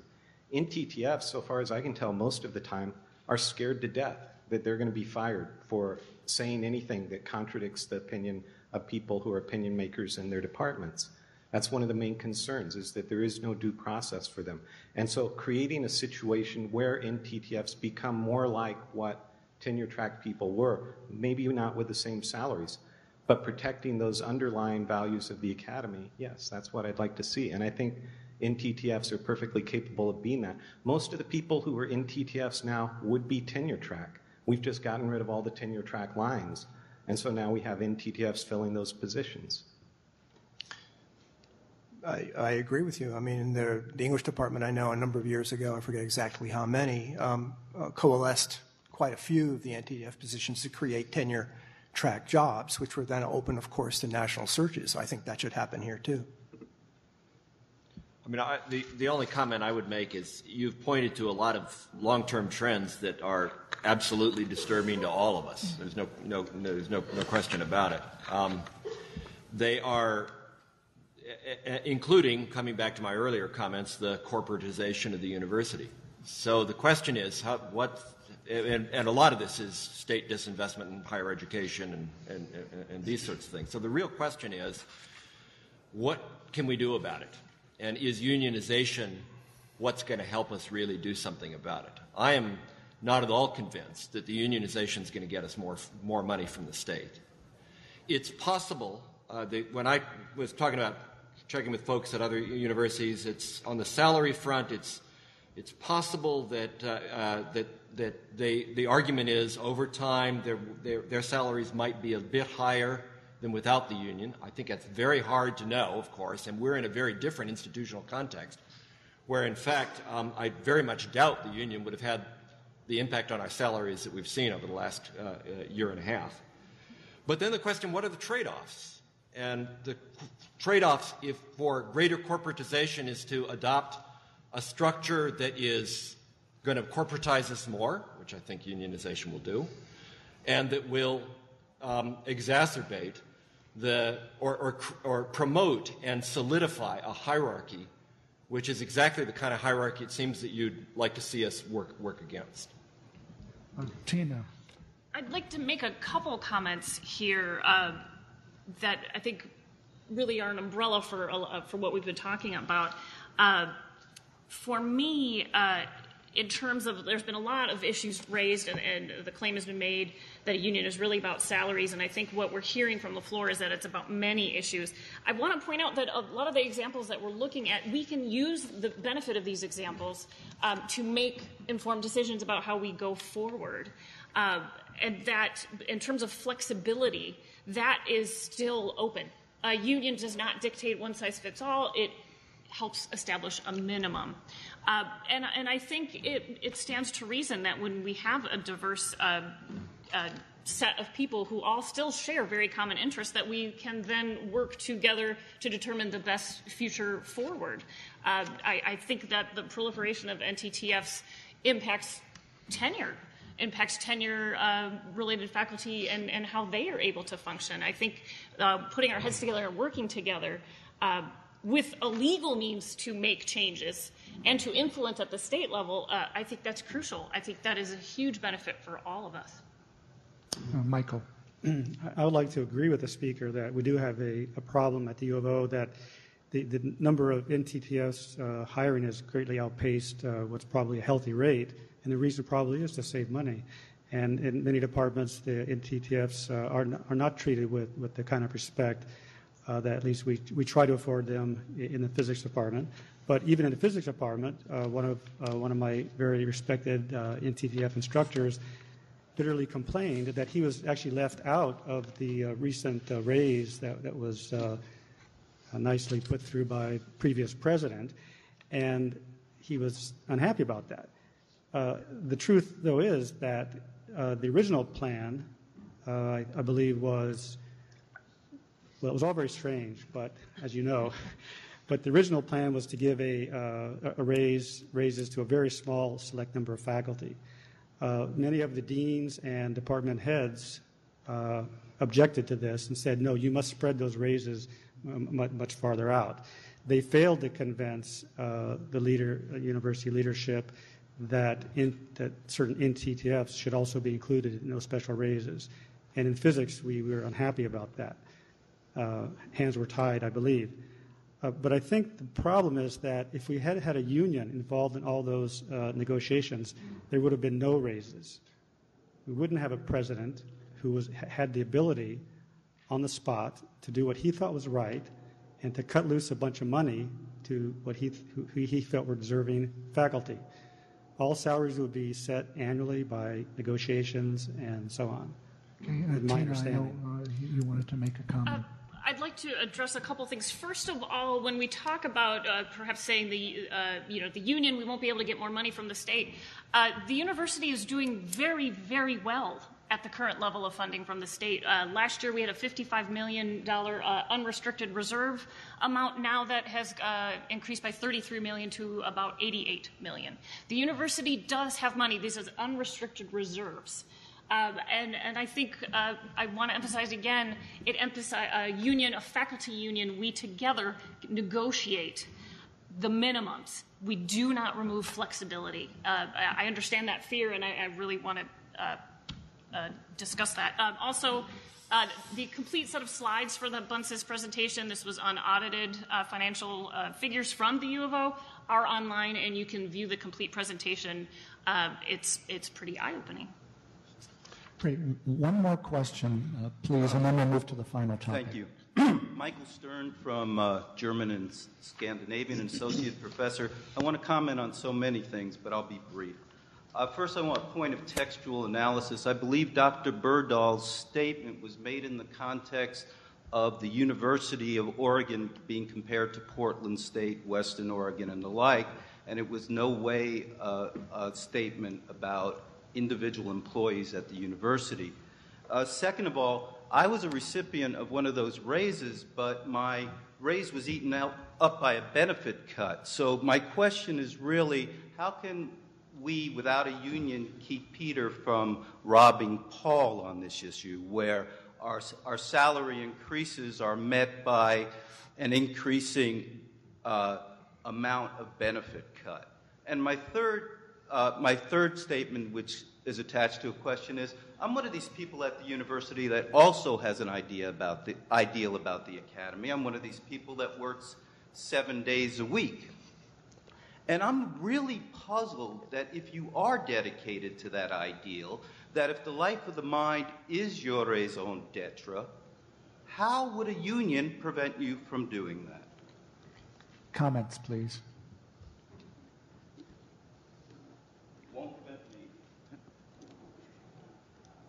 Anybody want to I'll chime just in? address the last point because it obviously goes to the point I was making about monetizing and commodifying. But it's not that it prevents you from doing things, but it takes another step towards, union contract is going to specify number of hours in front of the classroom, number of hours in office hours, numbers of hours spent on faculty governance.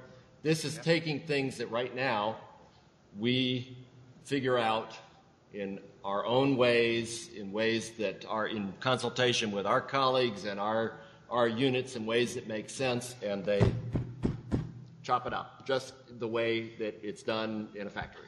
Alec, I don't agree that that's what's going to happen, and nothing Well, will... talk to folks who are at unionized universities. I have. We're obviously and talking look to at the different contract that at Delaware that was up there, right? I wouldn't vote for that. How many hours a week you spend? I mean, right there. It's in black and white. But that's instructional hours in the classroom, Right. Alec. And that's one example. And, Right, and so more, we don't... Okay, go ahead. More to the point, the union has to negotiate that with the administration at hand. To look at the Delaware, I wouldn't vote for it, would you? No. Right? But presumably, when we get a chance to actually have something to say about our situation, we'll construct a contract that makes sense for us. And I would hope that Mike and Jeff and Alec step up to join the negotiating team and say, no, that's not a good idea. My name is Deborah Green. My name is Deborah Green. Okay, just 1 second. Let's do one thing before we move on. Bless and release. We're coming to the end. Tempers are My perhaps... name is Deborah Green, relax. and I'm an associate professor in the College of Arts and Sciences. I'm the director of a very small program for Judaic Studies. And before I went to graduate school, I worked for approximately 15 years in human resources consulting. And I can now say without a doubt, it is clear to me that nobody in this room knows very much about salary compensation. And excuse me for saying that I don't hold the University of Oregon in some big ideal of something. It is a very large corporation that runs in a fairly dysfunctional manner from what I can see, although everyone has the best intentions at heart. In almost every major company, certainly companies of this size, people have very clear salary compensation plans. And the management of a company works with employees to decide on what things the employees should focus on. In our company, we focus on research, teaching, service in different percentages depending on where we are, usually in our careers or in the college that we work in. The problem is that none of that is actually spelled out clearly. And companies pay firms like the one I worked for many years, and at which I made a fabulous salary, I might add, in which I lived in much better comfort than I live in now, right? We actually were paid in order to lay out those plans for companies. Now, we don't have a plan like that.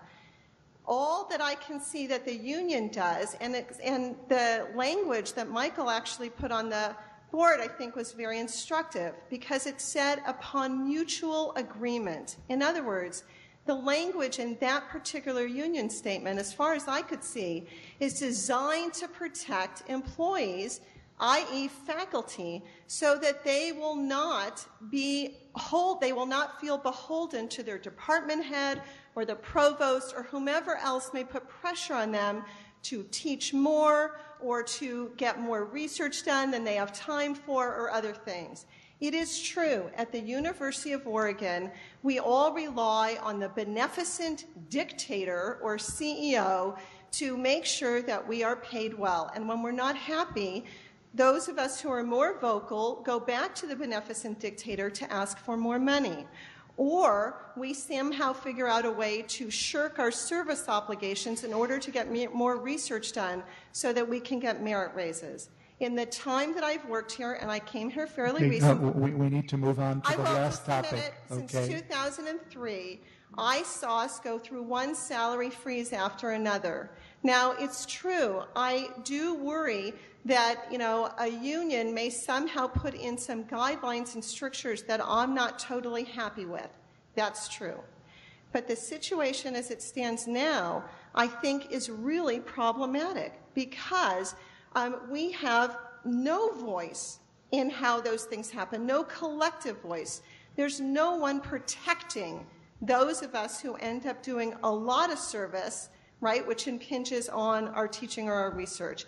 And I think that it would all really be great for us to sit down and learn a lot about salary compensation, but none of us has time or inclination really to do that. And so I see where this kind of union agreement would actually help us get something on paper and encourage, I think, the university management to ensure that we at least get cost of living increases. That, I think, could only help us. Okay, thanks so much for your statement. We'll do the last topic now. And Gina Boscha is our speaker on the topic of benefits, health, and retirement. Before I talk about benefits, I think one thing I'd like to remind everybody of is that there is a lot of information available. Everyone's been calling each other to do more research, to get informed. Call your colleagues. I want to point attention to our website, uaoregon.org, in which a lot of information is available so that you can get clear. We've had a lot of issues raised that we couldn't address in full detail. Some things have been said that are not quite accurate, and I really encourage everybody to look up that information. So now I'll talk about benefits, and this will be two and a half minutes. A few weeks ago, we received our first paycheck of 2012. For the first time, faculty who receive and opt in for medical benefits realize the new monthly premiums for health insurance. Faculty must now pay anywhere from $600 to $800 per year for health insurance, and this does not include significantly higher deductibles and copays for office visits and pharmaceuticals, in addition to increased costs for out-of-network specialists. These changes come after several consecutive years of changes to our medical plans, in which plans were scrapped and new insurers were added. A clear but disturbing communication pattern has emerged in which administration chooses the summer months to notify faculty of these changes. And while the various retirement plans have remained unchanged in the face of such drastic shifts in our medical coverage, it is natural to fear that contributions to our IAP, among others, could be reduced or even eliminated. We are left to wonder several questions. First, why are we the last to hear about these changes? Why are these changes continually made without input from those who will be directly affected? Why is it so difficult to get accurate, timely information on the details of how our benefits have changed and what it will actually cost us? Finally, the biggest question is, what's coming next? How do we know this? Many of you today may fear that there is nothing we can realistically do about these changes. After all, they're enacted by PEB, that's statewide. While this last statement is true, it is not accurate to believe that we are powerless. A union allows us input and the mechanism to challenge changes. The positives of a faculty union when faced with changes to our benefits are many. They include protection against unilateral changes. The minute the state certifies the union, we are protected against any further degradation in our benefits, even before we start negotiating. No more changes can happen. So we're already concerned about costs. We have a union certified. We're protected. A union also gives us the ability to negotiate what costs are passed down to faculty. Changes at the statewide level do not automatically mean they must be paid for by us. We don't negotiate at the state level, but